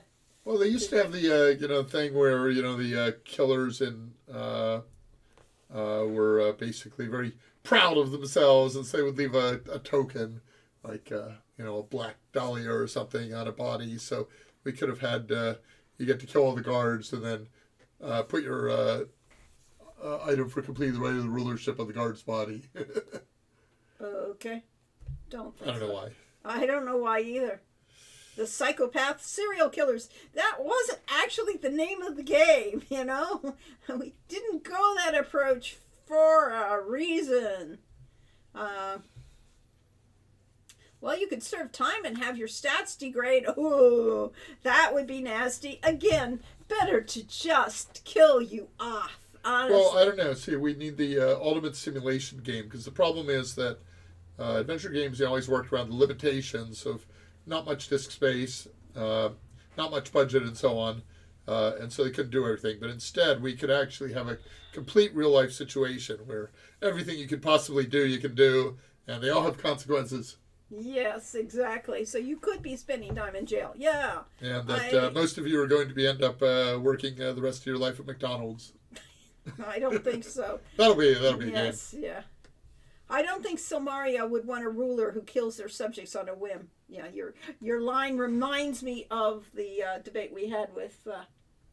at the first at the Game first Developer Game Conference. Developer Yeah, Conference. on death and computer games. On death and computer games with... Actually, no, it was the other one. We did a panel on let's design an adventure game. No, I'm talking about the one that I had with Ron Gilbert. Okay. And the guy in the audience is saying, why do you make these games about these fantasy, characters, and this fantasy world? That wasn't that. Why don't you make a game that's realistic? And I said... because that isn't really... That's not what my life's like. I said... And somebody else in the audience... No, I said... No, somebody in the audience shouted out, who'd want to play a game based on your life? I said that. I don't think so. It was me. That's not my memory. That was my line. I said, who'd want to play a game about you? And it wasn't to insult him, but it was to say, who wants to play a game about a mundane world that we're all trying to escape by playing games? Well, the answer, of course, is some people do. I mean, Fine. We always thought, or at least I always thought, that the reason that Police Quest was a popular game at Sierra is because, some people just don't care about science fiction or fantasy. They want a more, a different experience that maybe it's not more realistic, but it's more lifelike. Well, yes, and there are people who play The Sims too. So you can play mundane games, but personally, that isn't what I played games for, so I wouldn't have gone that route. I thought it'd be more like Elder Scrolls, where you can redeem yourself a bit if you do the bad stuff. But the Quest for Glory approach is reasonable. If you're a killer, maybe you're not fit to be a leader. Yeah, if you're a random killer. Well, you're Road to Redemption. You do become redeemed at the end of the game. Yeah. But you're really not a bad person to start with. Right, exactly. In a parallel world where the Quest for Glory series was viable during the MMO heydays, that would have been an interesting game. Yeah. Yeah, actually, playing 20 years now of World of Warcraft has been an interesting experience. And one thing is when we used to do more battlegrounds and player versus player, we found that the players playing paladins were absolute jerks. That they were the opposite of what we thought of as a paladin. And they were basically power gamers who wanted the most powerful class, and that was paladin. Yes, role-playing has very little to do with World of Warcraft, let's put it this way. There are still people that do role-play on there, but it has not been a role-playing game. But there are some very mundane tasks you get to do in World of Warcraft, kill rats. Of course, we have bringing rat tails to the ratty. rat tails. You But bring rat there are meat. very few instances where you really do something evil, and it's pretty well telegraphed. But the one I found interesting is one of the very early starting quests for night elves.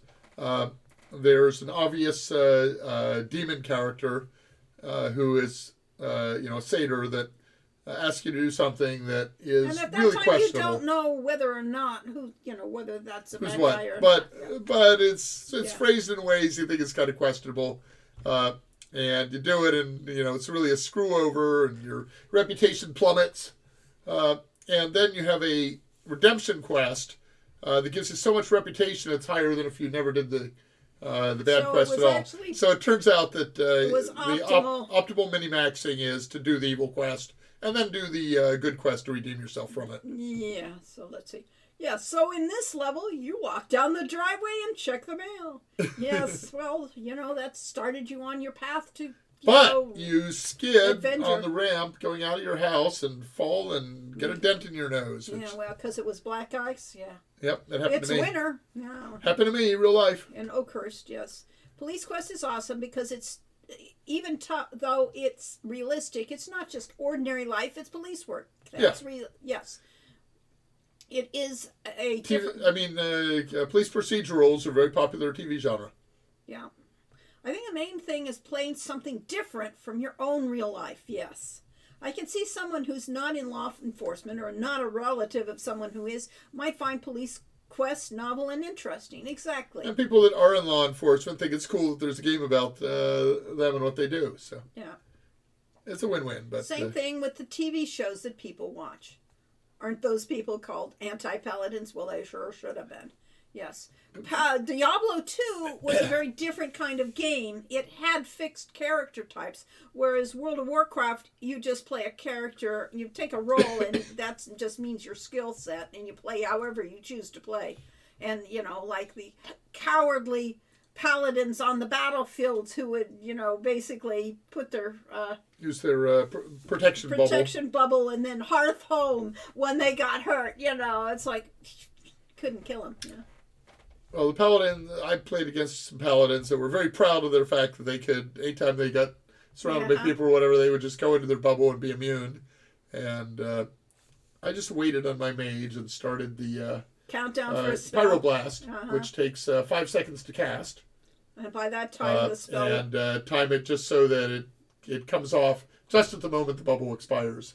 It took a little practice to get there. Yeah, or the time I was playing the hunter and the paladin chased me forever. He was more powerful than I was, but I was running and I had a pet that was biting his heels the whole time. And rather than stop and heal himself, he couldn't stop because he wanted to kill me so badly. I think the paladin was 10 himself. or 20 levels higher than her. Yes, So and the paladin died. Okay, so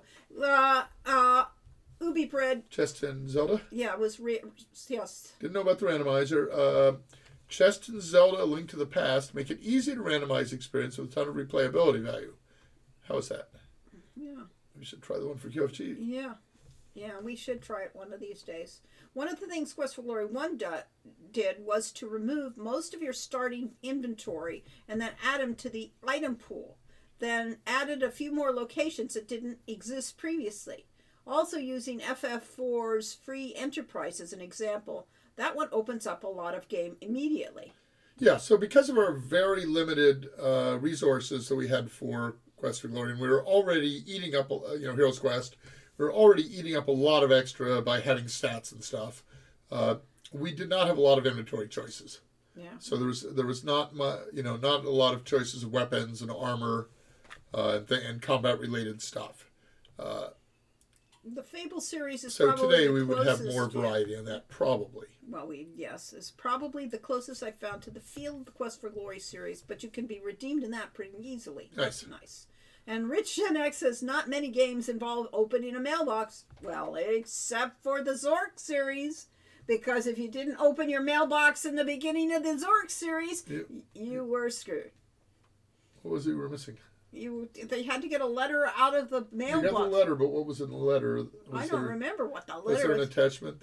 You needed to have it, or you couldn't finish the game. Yeah. Quest for Glory was what introduced me to the concept of paladins, and then Diablo 2 is the second game to be playing a paladin class. Yes. Well, of course, we got the concept of paladins out of Ultima. And Ultima had the concept of paladins, but that's about it. And we wanted to make the concept of the paladin a reality in the game. Yes. King's Quest 2 had a mailbox. So, Day of the Tentacle Space Quest 2 have mailboxes. Okay, there we go. So, yes, walking down your driveway to the mailbox is an important part of fantasy and science fiction adventure game play. Yeah, Zork 1 was the first game to have a mailbox in it, probably. Was there a mailbox in Hitchhiker's Guide to the Galaxy? Yes.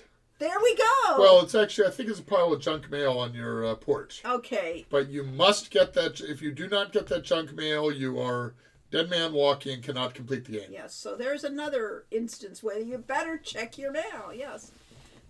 Space Quest 2 had an order form for a free whistle, with the company then sending robots to kill you because it wasn't actually free. Oops. Okay. The backstory of paladins in Diablo is they follow a religion to fight for the light. I heard that paladins get corrupted later on, though. Oh, well, there are a lot of that going through World of Warcraft, I'll tell you.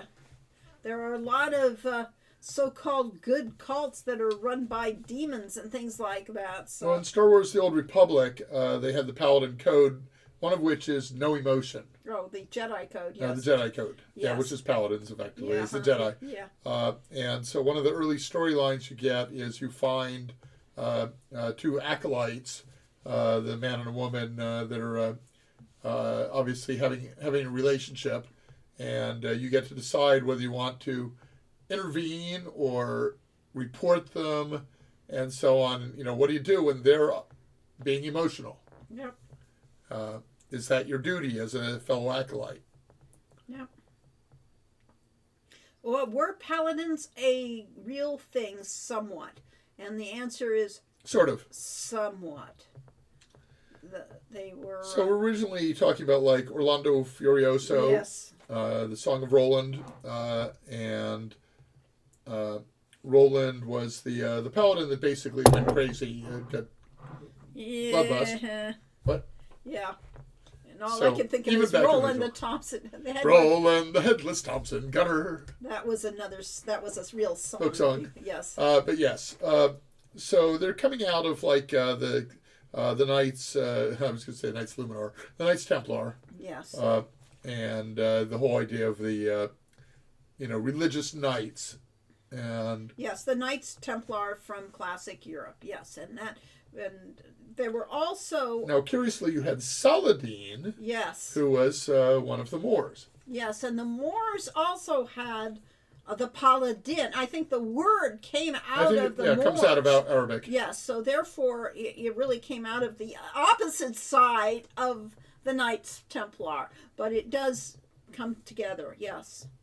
The 12 Peers of Charlemagne, the Knights of the Round Table, the Apostles of Christ. You know, there was of course, whereas in the Arabian Nights type things, the advisor is always an evil vizier. He wasn't actually. I mean, that's why you need 12 of them, so they can. None of them has too much power. Just as in Quest for Glory 2, that the vizier wasn't actually an evil vizier in Shapir. The vizier and Rasir followed yeah. Huh. But you've got. It was depressing to know that even in what is it, the Arabian Nights game that we were looking at the other week. Prince of Persia. Prince of Persia had Jafar as the villain too. Yes. So it's like, oh well, we're all pulling from the same source. Sources, yes, yep. yeah. Latin Palatine.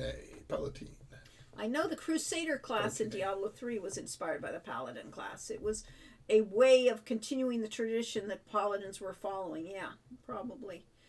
Yes. Well, it may come from the Latin Palatine, but I had heard that it was actually a Arabic root. root, yes, and a dean means something. Paladin. It was Yes. 3 different phrases. Yes. Was there a logo on it? Iago too. Iago. Iago was not necessarily there. I don't think we used the name Iago, but Iago is. Well, original Dungeons and Dragons. Okay, so original Dungeons and Dragons only had 3 classes, but as they went on, so it was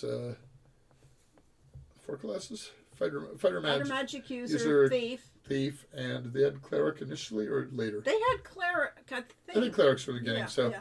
There were 3 or 4 classes in original D&D. One of the expansions, either Greyhawk or Blackmore, added the Paladin class. I think some of the SSI AD&D games also had the Paladin class. Death Knights of Kryn, yes. Yeah. It's been a long time. So anyway, by the time they were up to Advanced Dungeons and Dragons, Paladin was a standard AD&D class. So if you had an AD&D computer game, it had to have Paladins. Right. Of course, yes, because that's where we were playing them. And yes, we got it from AD&D. We got it from the Dungeons and Dragons games that we were playing. I had 2 D&D paladins, Raynor Dean and Fotheringay, and was it Fotheringay that I turned over to you? Yes, I had Fotheringay for the last of his existence, yes. He was a great angsty character. Yes, because he kept fumbling his roles in critical situations, so we decided that must have something to do with his lack of self-confidence. And, yeah. Was a good character. The Ranger class came even later, and I heard from Gary Gygax himself. The story about the Ranger was his son wanted a more powerful starting character. So Gygax invented the Ranger for him, and so the Ranger was the only one that started out with 2 hit dice. Instead of a fighter having 1 10-sided hit dice, a Ranger had 2 8-sided hit dice.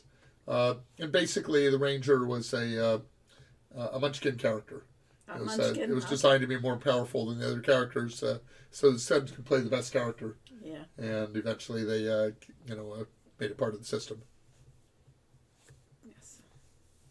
Let's see. Adding confusion was Dragonlance's deity with the name of Paladin. Yeah.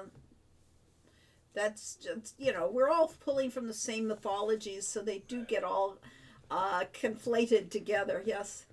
I was thinking that the champions did not have paladins, but they did have the knights of. Yeah, Aragorn is the Ranger class. So I mean the Ranger class really had predated. We had the Ranger. Well, it didn't predate Lord of the Rings books. No. So probably the Ranger in D&D derives directly from Aragorn in the Lord of the Rings books. Yes. And since Aragorn was not a Ranger, he was the Ranger, really. Well, they did say there were other Rangers. Yeah, there were others, the Dunedain. And you just didn't meet them. Yes, and so they were all. But Aragorn is such a paragon of the Rangers, right? And if he's the role model, then your Ranger is clearly going to be super powerful. Yes. Funny, I was still new to the RPG gaming world, so I was young when Diablo 2 came out, having only played Quest for Glory. I thought Diablo stole the concept of paladins for Quest for Glory. Turns out it's a common class. Yes, then again, they could have played our games. There was a lot of crossover and things. Yes. I thought it was just people wanting to be Aragorn. Well, who wouldn't? Well, especially after the movies. I mean, he was an okay character in the books, but when you put him in the movies and he looks so damn good and they played him so well, it's just like, yeah, okay. All that is gold does not glitter. Not all who wander are lost. Yes. We were pretty influenced by Lord of the Rings. Yeah. Mm-hmm. When thinking about Rangers, I tend to think of the Road Wardens in the Lone Wolf game books. Why do I mention this? I don't know. We seem to be talking about games today. That's what we're doing. Strider the Ranger. Wasn't there a Ranger Rick in Lorder? Not quite. Ranger Rick? Love that you brought up Lone Wolf. I love the term Herb Warden from those books. That's fun. We're completely unfamiliar with them. Yes. That magazine was responsible for my always naming my Rangers Rick in Death Knights of Kryn. Well, Ranger Rick was actually a we said talking raccoon. Yes, a talking raccoon. Yes, indeed. Okay, fine. Yes, that's what I know Ranger Rick from. Yeah. Was Rescue Rangers? Was that no, it? That it predates that. I think it was actually like I'm thinking like Smokey the Bear. It was a mascot for the Forest Service at one point. Yes. Legolas in the movies probably helped a spike in elves' popularity. Well, yes, exactly. It's all the movies had a big influence over everything at that time because they were absolutely amazing. Well, one of the the Chippendale's Rescue Rangers. Chippendale Rescue Rangers. Yes. That's what I was thinking. Yes. Chippendale Rescue Rangers influenced Tilly's Tale because there's a character in Ranger Tilly's Rick was Tale. in a Zoo Books type Yes. magazine for kids. Yes. I remember those. Uh-huh. Michael had them. Well, yes. Yeah. So, yeah. Drow are the only cool elves. Let's see. Well, of course, they spend all that time underground. It's school down there. It was a nature magazine. Yeah, okay, fine. I liked Gadget. Yes, Gadget is the character we're going to be pulling from. And I thought Monty was hilarious. Honestly, all of those Disney cartoons of that era were awesome. And would you say that Kitty and Summer Days pull somewhat from Gadget? I did say that. Oh, okay, I literally said that we Oh, were pulling from. Gadget. I did not mention Kitty, but Kitty is Gadget in a different setting. Although to me, Kitty will always be Kaylee from. And yes, it's a combination of Kaylee from Serenity / what's the real name? Browncoats, Yeah. Oh, Gadget in Rescue Rangers was inspired by Jordan in the awesome college movie Real Genius. I did not know that one. Yeah. Yes, Firefly. Thank you. Firefly, yes. Yes, exactly. A Darkwing Duck and Legolas is my house elf. Okay. I don't think you're doing it's quite the same house elf if you got Legolas there. DuckTales was awesome. I mean, DuckTales was fun in that. It was just a kid's thing, but it was a good series. And then they remade it, and it's so much better. It's the first time I've ever had a remake that I really thought was far superior than the original. And we really liked the first season or two of The Real Ghostbusters. That Yes. was amazing. And then just kind of the animation quality went downhill, and the writing quality, as there were, the real problem was that the original Ghostbusters, The Real Ghostbusters, was written by adults for adults and had all these adult-like things. And about that time, the censors came in and said, "Oh, these things are too adult for children," and they had changed everything from the shape of Janine's glasses, which they said because they were up there, they looked evil, and so we needed round glasses, and they were micromanaging. Yes, that's a term. Micromanaging the thing, and basically J. Michael Straczynski would have nothing of it, and they basically took it over to third-party, writers. But J. Michael Straczynski, who did Babylon 5 and a lot of other things, basically made Real Ghostbusters fantastic. I mean, I just read an article about I Love Lucy and how seminal that was. And one of the things in it was when Lucille Ball became pregnant, they wanted to write into the storyline Lucy being pregnant and the consequence and the comedy around that. And the network balked. You didn't even mention pregnancy. Yes, everybody had, husbands and wives slept all had in separate beds and stuff like that. No sex, no nothing on those early television shows. Yes. Yeah, Disney did a lot of amazing things, but they basically invented syndication, but with the pregnancy thing, basically the network said, no, you can't do that. We're going to have to, basically disguise the fact you're pregnant or stop doing episodes. And they went to the sponsors, I think it was Philip Morris, cigarette company, and said, we really want to do this, and the network is balking. And if we're not allowed to do this, then we're also not going to do the things that make this the most popular best-selling series on TV. We're going to stop writing it. We're going to let them write our scripts for us, and we'll just become robots and do what they tell us to do.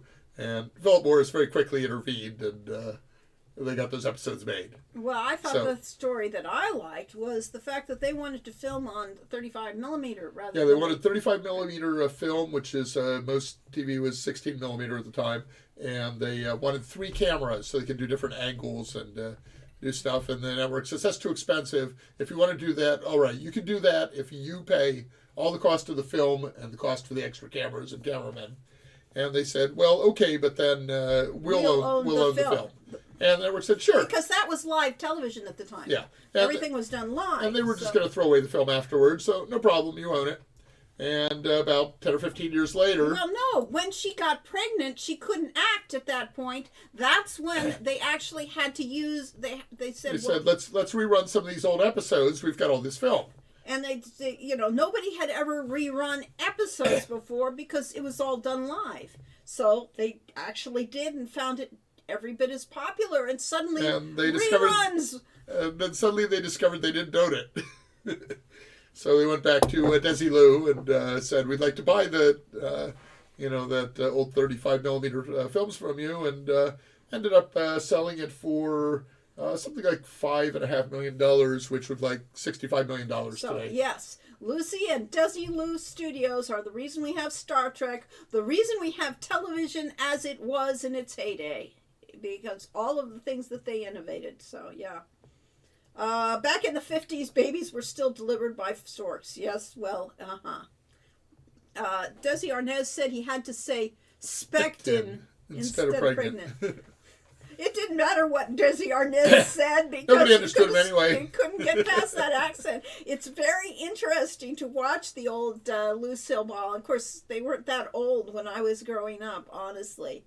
They were still, I believe, made when we were kids. I think it started in the 50s. Yes, it did start in the 50s. Well, but we it started was, in the 50s, so we were pretty young when they started. Yes, but they still continued, so Yeah. I know how popular it was. In the 60s, we were actually watching TV. So, yeah. Let's see. Yes, and there is Babylon 5 is supposed to be in pre-production, or again, for the remake, and so is Firefly, in theory. Oh, really? Yes. So we'll see how that goes. I don't have high hopes And whether for they it. can do a better job than The Odd Gentleman? Well, yeah, that's just it. I mean, The Odd Gentleman really actually probably did a fine job for exactly what the company was looking for at that point. Well, we understand there was a lot of rumors going on how Activision and Is Joss Whedon involved? That's have the you been- question. Yeah. I do not know. Yeah, Joss Whedon is kind of disgraced these days. But, you need somebody who is the auteur, for some of these programs. You would not have Babylon 5 without J. Michael Straczynski, and you wouldn't have had Buffy or Firefly without Joss Whedon. And so, can you, on the other hand,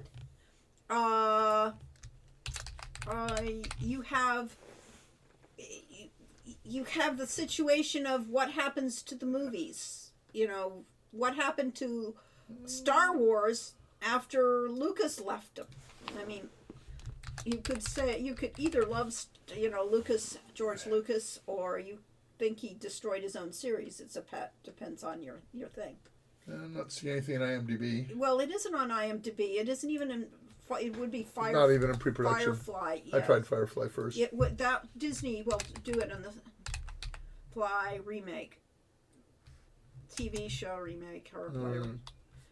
There's Firefly Lane. No, that's not it. Firefly remake, TV series remake. But yeah, all my favorites were written by a team, and yes. All right, Firefly Revival updates on Screen Rant says there's no guarantee the Firefly Revival will happen. Yes. At this point, so that's the word revival rather than remake. Okay. At this point, the project is simply rumored, and the ongoing allegations against series creator Joss Whedon means it's unlikely That's he'd be interesting. involved That's with any reboot. according to Screen Rant. Okay. Whedon fine. has been all but completely shunned by Hollywood at this juncture.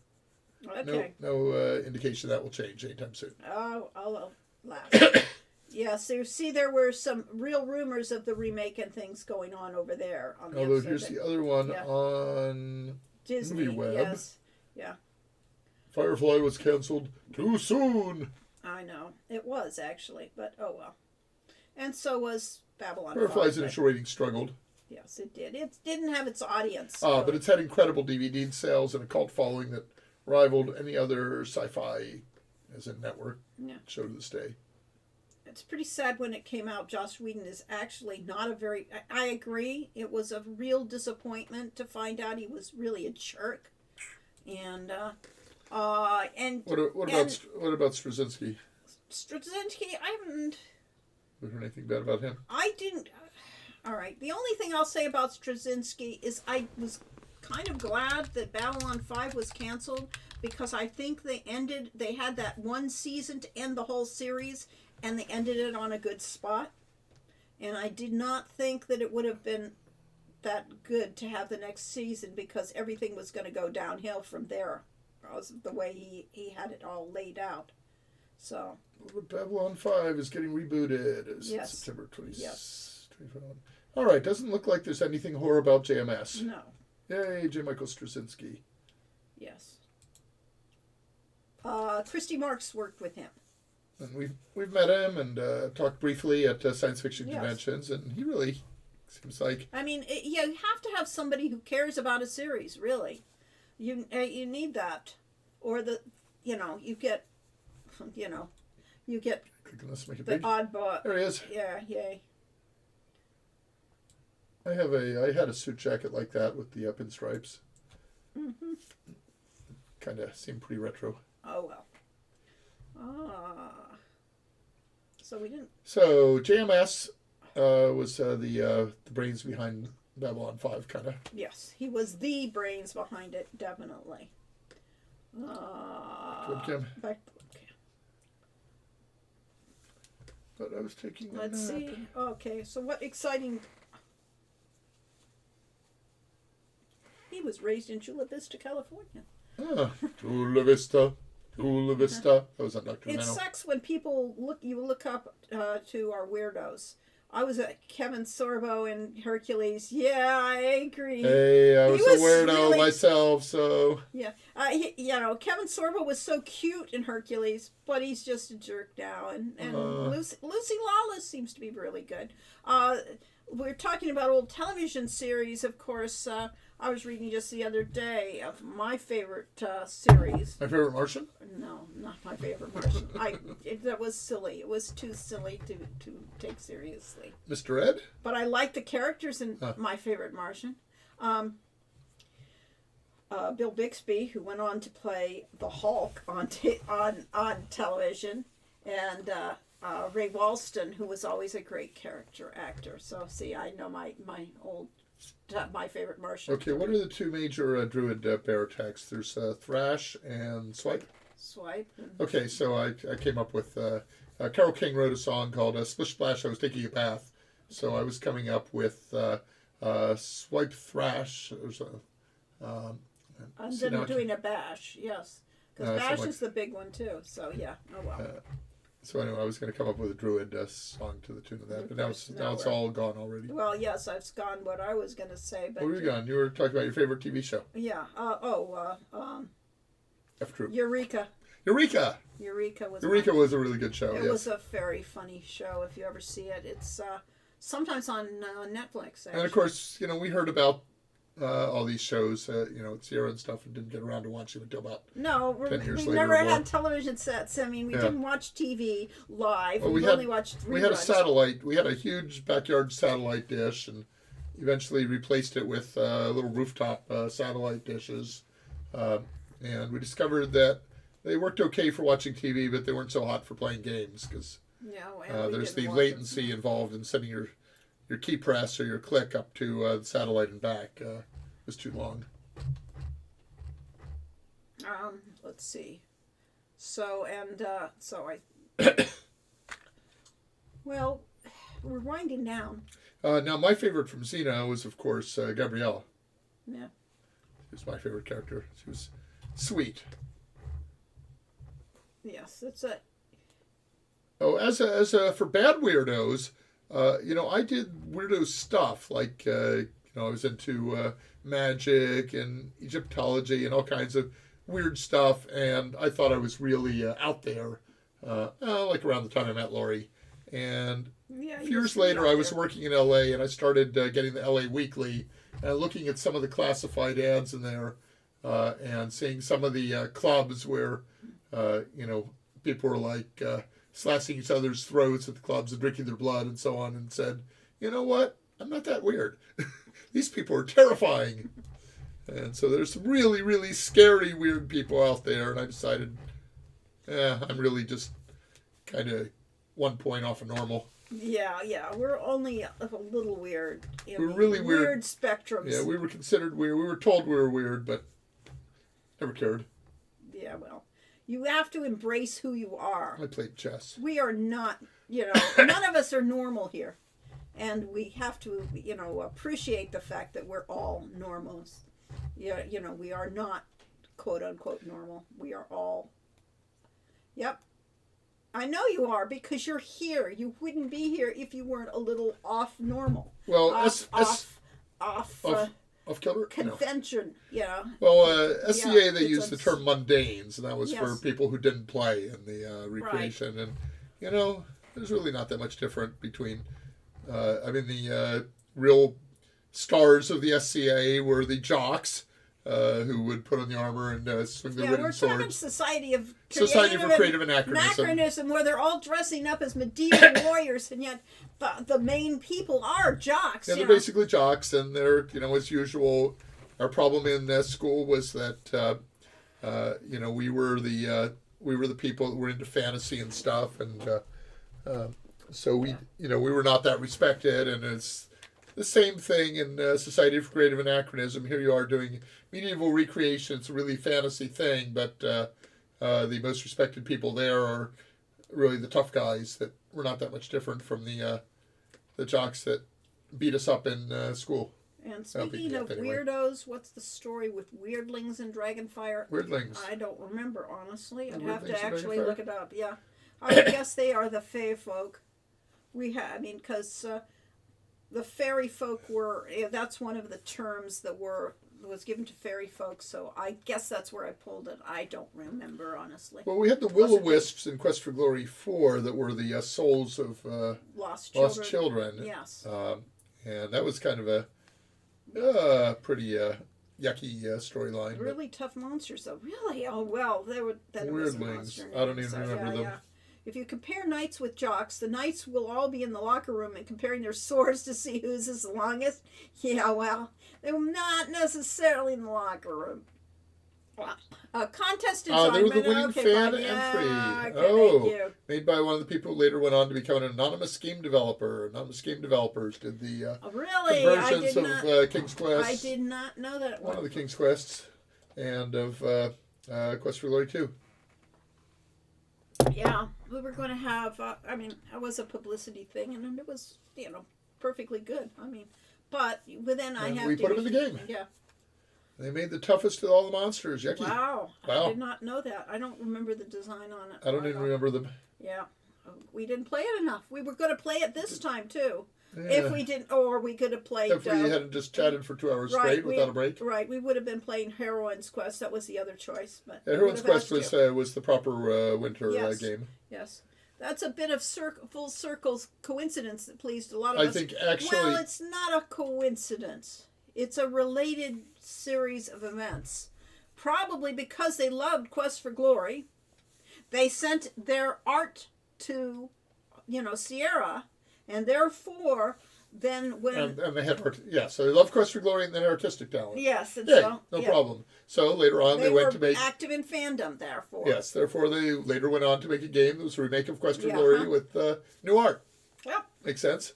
We're fine with chatting. I'm glad you're fine with chatting because it seems a little dull, but honestly, we can always talk. We have different stories than usual this time, and we haven't really talked about Babylon 5 or Firefly in the past. No, we haven't. And yes, I got 2 magical chainmail from them.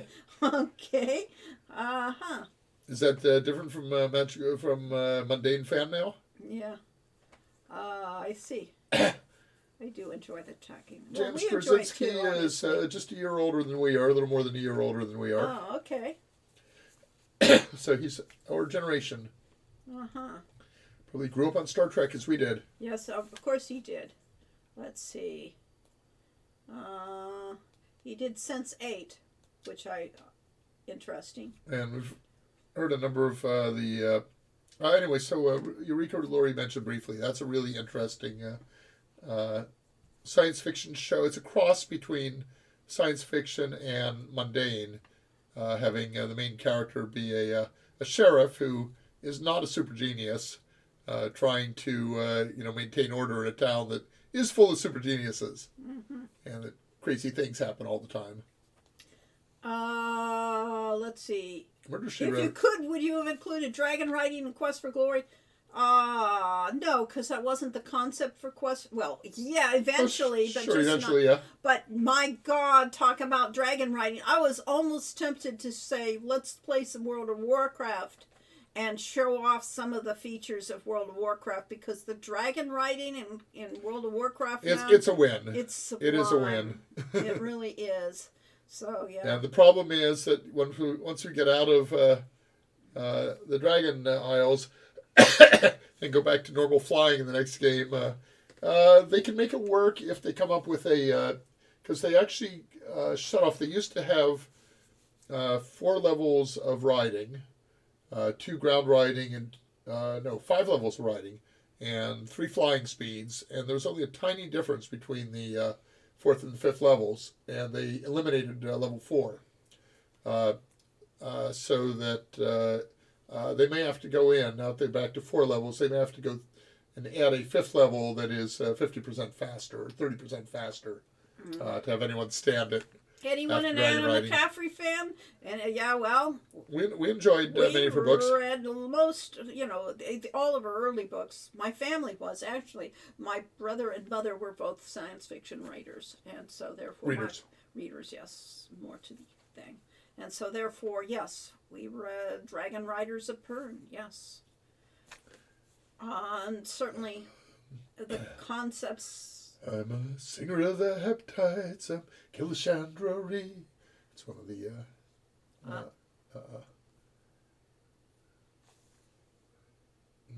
Julia Clark songs. Okay, yeah.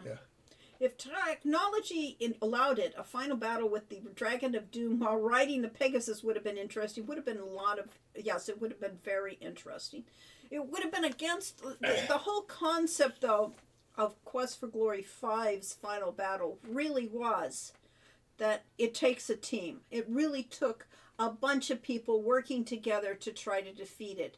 And it wasn't a solo adventure anymore. I can certainly see that as a movie scene. And just like, just as the Eagles come in to rescue the day in Lord of the Rings, that having the Pegasus come in to taunt and throw the dragon off its stride while our heroes go in. Hero riding the dragon and basically getting it to follow the dragon while the other Pegasus, things Pegasus, yes would have been amazing, but it's more movie like than it is game like at that point. Well, at the same time the hero was, oh my gosh, yes, it blanked out. Our screens keep blanking out. I kicked the wire. Hero was powerful enough to actually challenge it by that time. Well, yes. The whole thing is we wanted Hero to be powerful, but he just couldn't do it by himself. Unless he did the tilt-away spell, i.e. the thermonuclear blast, and destroyed himself and everybody around him. Other than that. I can make my monitors lose all image. Yes. So that was a concept there. So even if you could do... He's trying to figure out why we don't have the other screen. But Corey, we're gonna huh? Hey, it came back. Yay! What do you know? Jiggled the wire. Port. Yeah. So at any rate, yes, the important thing was it was all about leadership for the last game, and that was the theme, and that's why you have to have a team to do it. Yeah. So back around 95, plus or minus 94, something like that, when we first started planning Quest for Glory 5. Lori went on a binge. She does this for every game, but this one she went on a binge of buying books on leadership and studying everything that had been written about how to be a great leader. And that was the, so every game had a theme like that. For Quest for Glory 2, we bought everything we could find on the Arabian Nights. And actually managed to get, Richard Burton's translation of the Arabian Nights tales, and all kinds of reference art books that we gave to the artists. Yep. Sometimes you just have to be like, fuck it, I'm gonna cast that nuclear blast. Exactly, yes. And Enwave came in late, so I didn't know if we gave a spiel for the upcoming Tilly's game. Is it going to be we didn't talk about that. Yes, No, we Tilly's did. Tale. We did give we did briefly, we did yes. talk about it. Yes. Tilly's Tale is delayed by a few weeks, and that is so we can. One of the things that Salesi pointed out to us was that we had never recorded dialogue for the Hero U, for the sheep. And it was actually, we had a script for it, but we just didn't get to it. And so they went into a sound effects library and got sheep sounds, and we decided that for the PC version, we had to go back and get sheep So voice for sheep. we're doing polishing, late stage polishing, and we then decided to push it back also because we didn't want to, We didn't want to be up against Colossal Cave. Colossal Cave. We didn't want to be against a Roberta Williams game at any point again. Although we probably kind of should have. Yes, we should. It wouldn't have made any difference. It doesn't take that long to play Colossal Cave, and yes. we'd come in half the price Yeah. for a different we audience. didn't realize we were, that Colossal Cave wouldn't be the one game on all of your Wish lists, and all of you wanted to talk about. Tilly's has full voice acting, and it is amazing. Yes. Look up Zero Fuzzle. Actually, do we have on our Summer Days page, Yeah, summerdaysgame.com. Okay. Do we have her? I don't know that we did that. I mean, it hasn't been updated. We haven't updated that. You'd no. have to go to. Okay, so anyway, Let's see. Yeah. So yes, we do have it. I do like the idea of understanding cooperation and leadership as theme in Dragonfire. Each game, yes, had their own theme, and so yes, it was very important that you actually do. Yay! That's a good looking page. You can okay. actually Here's a show link, it. and I'm also going to show it. Here she is. This is Zara Fuzzle. She's our lead actress. She is Tilly, and she is incredibly talented. When she did the demo reels, she could have played any of the female and some of the male characters. She basically auditioned for all of the character female parts, and I would have one of the male parts. And one of the male parts, and I would have cast her as all of them if I wasn't wanting to spread the wealth and make sure we were having a whole bunch of different people actually performing. And so, but she is great. Oh, yes, that's right. She was in Lucifer. She was in Lucifer as Dr. Subia. Yeah, she wasn't there for very long, so oh well. But she is a great voice actress. She was in Beavis and Butthead. Gee, To the universe. Well, this is just 2022. Okay. Oh, okay. That is one page of her 95 credits. Upcoming.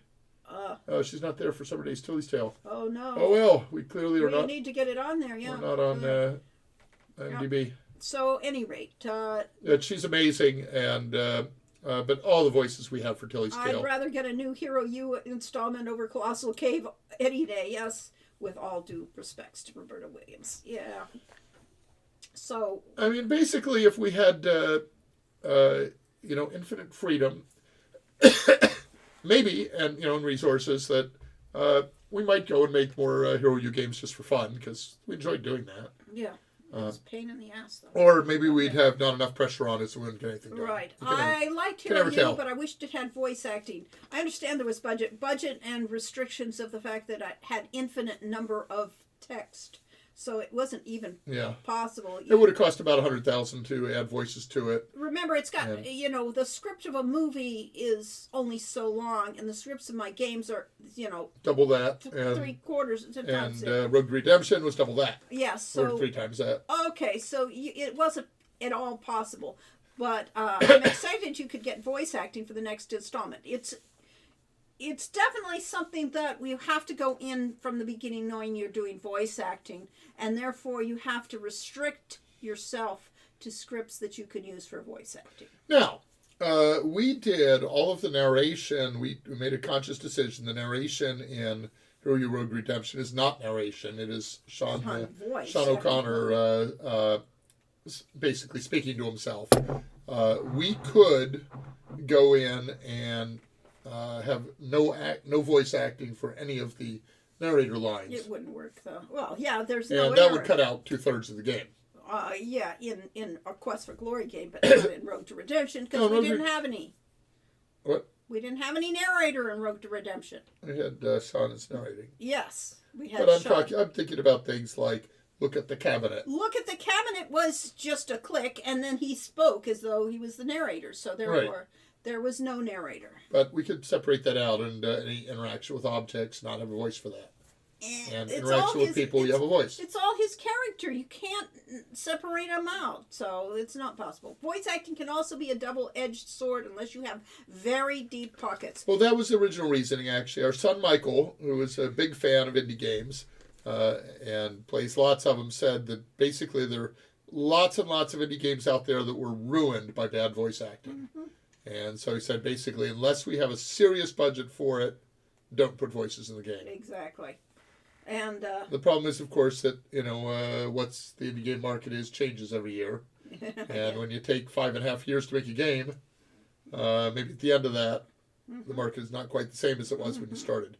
My first game was Quest for Glory 5, so I'm glad you came you in a later game, though not Hero U. I'll hear the characters in this world once again. Yes, and got voice acting. Yes. Yes, We've got fun voice acting for this one. I've done this in the past, but should I just grab one of the random voice clips and play it? No, it's already 4:13. Okay. Yeah, we end sometime between 4 and 4:30, so right. We're basically done. Yes, we are. I can still grab a clip. We will, well, if you wanted to bring up a clip, I mean, you could bring up the game for that matter. I mean, bring up the honestly, game? What you can get Tilly talking right away.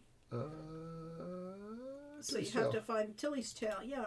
Hopefully this is actually... Oh, that's on Steam. Yes, it is on Steam. But it probably is. So you have to show it off. You have to actually go to the desktop. And then, of course, it doesn't bring her back. Yeah. Because Unity disappears. Yeah, there we go. And... Some random. Okay. Do something that's near the end of the game. Okay, well, you don't want to go near the end of the game. What have we got here? We're just a random game. I forgot to ask you earlier. How'd you do on your tests, Moo? I did very well, as did most of the other initiates. Although poor Chauncey struggles when it comes to mixing potions. Chauncey? Fancy Chauncey the Pally?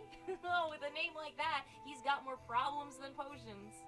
How well did you do on your examination, friend Tilly? Oh, I did pretty well. I'm a whiz at quizzes. The real Paladin test comes the day after tomorrow when we go to Caligari. We are supposed to volunteer our services. Lori and I did something like that for LifeSpring. We went out in areas of us. Well, for me it was Santa Monica. And we went out and found homeless people and tried to, talk with them and help them out. I am worried that no one will want me to work for them. Someone's going to turn down free help? They should be thrilled to have you. It is not just me. Chauncey was picked to be my partner for the day. Who'd pick Chauncey to be your partner? I did, actually. No one else chooses Chauncey for partnerships. I did not want him to feel left out. Now I am concerned that I will jeopardize Chauncey's chances at getting a volunteer job too. Chauncey has a difficult time speaking up for himself, and I cannot help him because I might scare townspeople. Chauncey has to speak for himself. It's his problem, not yours. Anyway, so that's a little snippet of Summer Days Tilly's Tale, and you can see it's basically it's like a movie. It's a heavily dialogue-driven game. Somewhere in there you have some chat. Okay, let's hit the fast forward arrow. Where are you fast forwarding to bedroom? Oh, it wasn't supposed to. Tests and all. It's supposed to take you to the first trip. Everything better. I just hope some other. But even a lonely day at the beach is better than road. Okay, so here's basically a menu system, but there's a lot of dialogue in between the menus, and you can decide what do I want to do. It's a bit too late to practice this for the test, but you never know when you will need to pick a tricky lock. So you can choose a task each night. And we use the same sting for getting up in the morning as we did in. I like the colors in the art style. We went really breezy and beachy and very light for this one, And Yuphail's game starts to get a little darker, and then when we get to Sammy's story with a corgi for a main protagonist, it's the darkest story of yet, so yeah. With the cutest character. With the cutest character. Is this going to be on Chili's awfully Steam and be cute, too. playable on Steam Deck? Yes, indeed. Yes, it will. Yes. It will not be on GOG this time. GOG passed on it based on an early version. They said they didn't think it had a big enough market. So. How hard is it to lose Tilly's Tale? I feel I did not convince anyone to do anything, and the festival was still a success. Well, the festival's always pretty much a success, but you don't really win unless... no, you can get kicked out of school if you work in it. It takes work. It takes work. I mean, honestly, if you want to lose, you can lose. Yes. Basically, your most common result is a mediocre it's festival. Scheduled for March right now. Yeah. Probably about early to mid-March. And you'd hope that a corgi would be the cutest. It will, of course. It's darling. Sammy is so sweet. And, of course, Sammy is one of these eternal optimist characters who really, really wants to be the hero. So we get to play a, enthusiastic, very happy person who is in a very dangerous situation. And that's what makes the game really... if this is... Yes, it is. It's under Sammy Day's Sammy's story. So there. Sammy's story. There we go. Artwork. Artwork.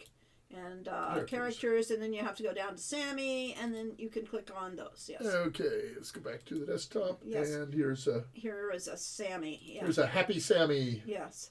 So, and yes, we'll have limited animation in Sammy's story for things like that.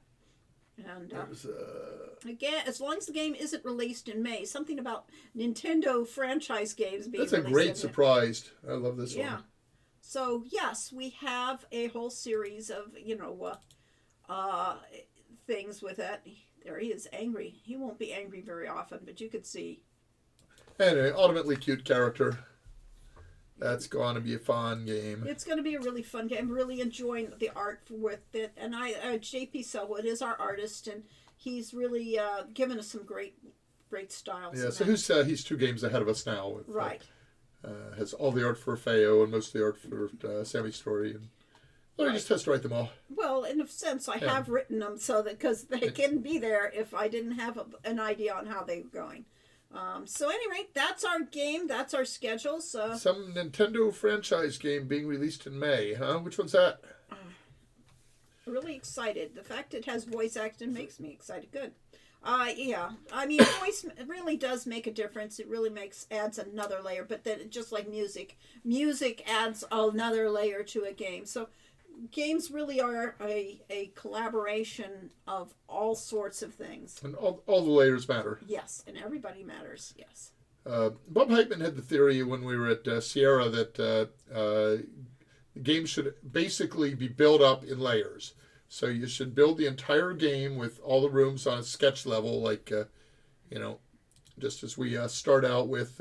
sketches of Sammy. There's a sad Sammy, and he's basically a pen drawing. But, we used to use, like, boxes with X's in them and stuff like that for programmer art.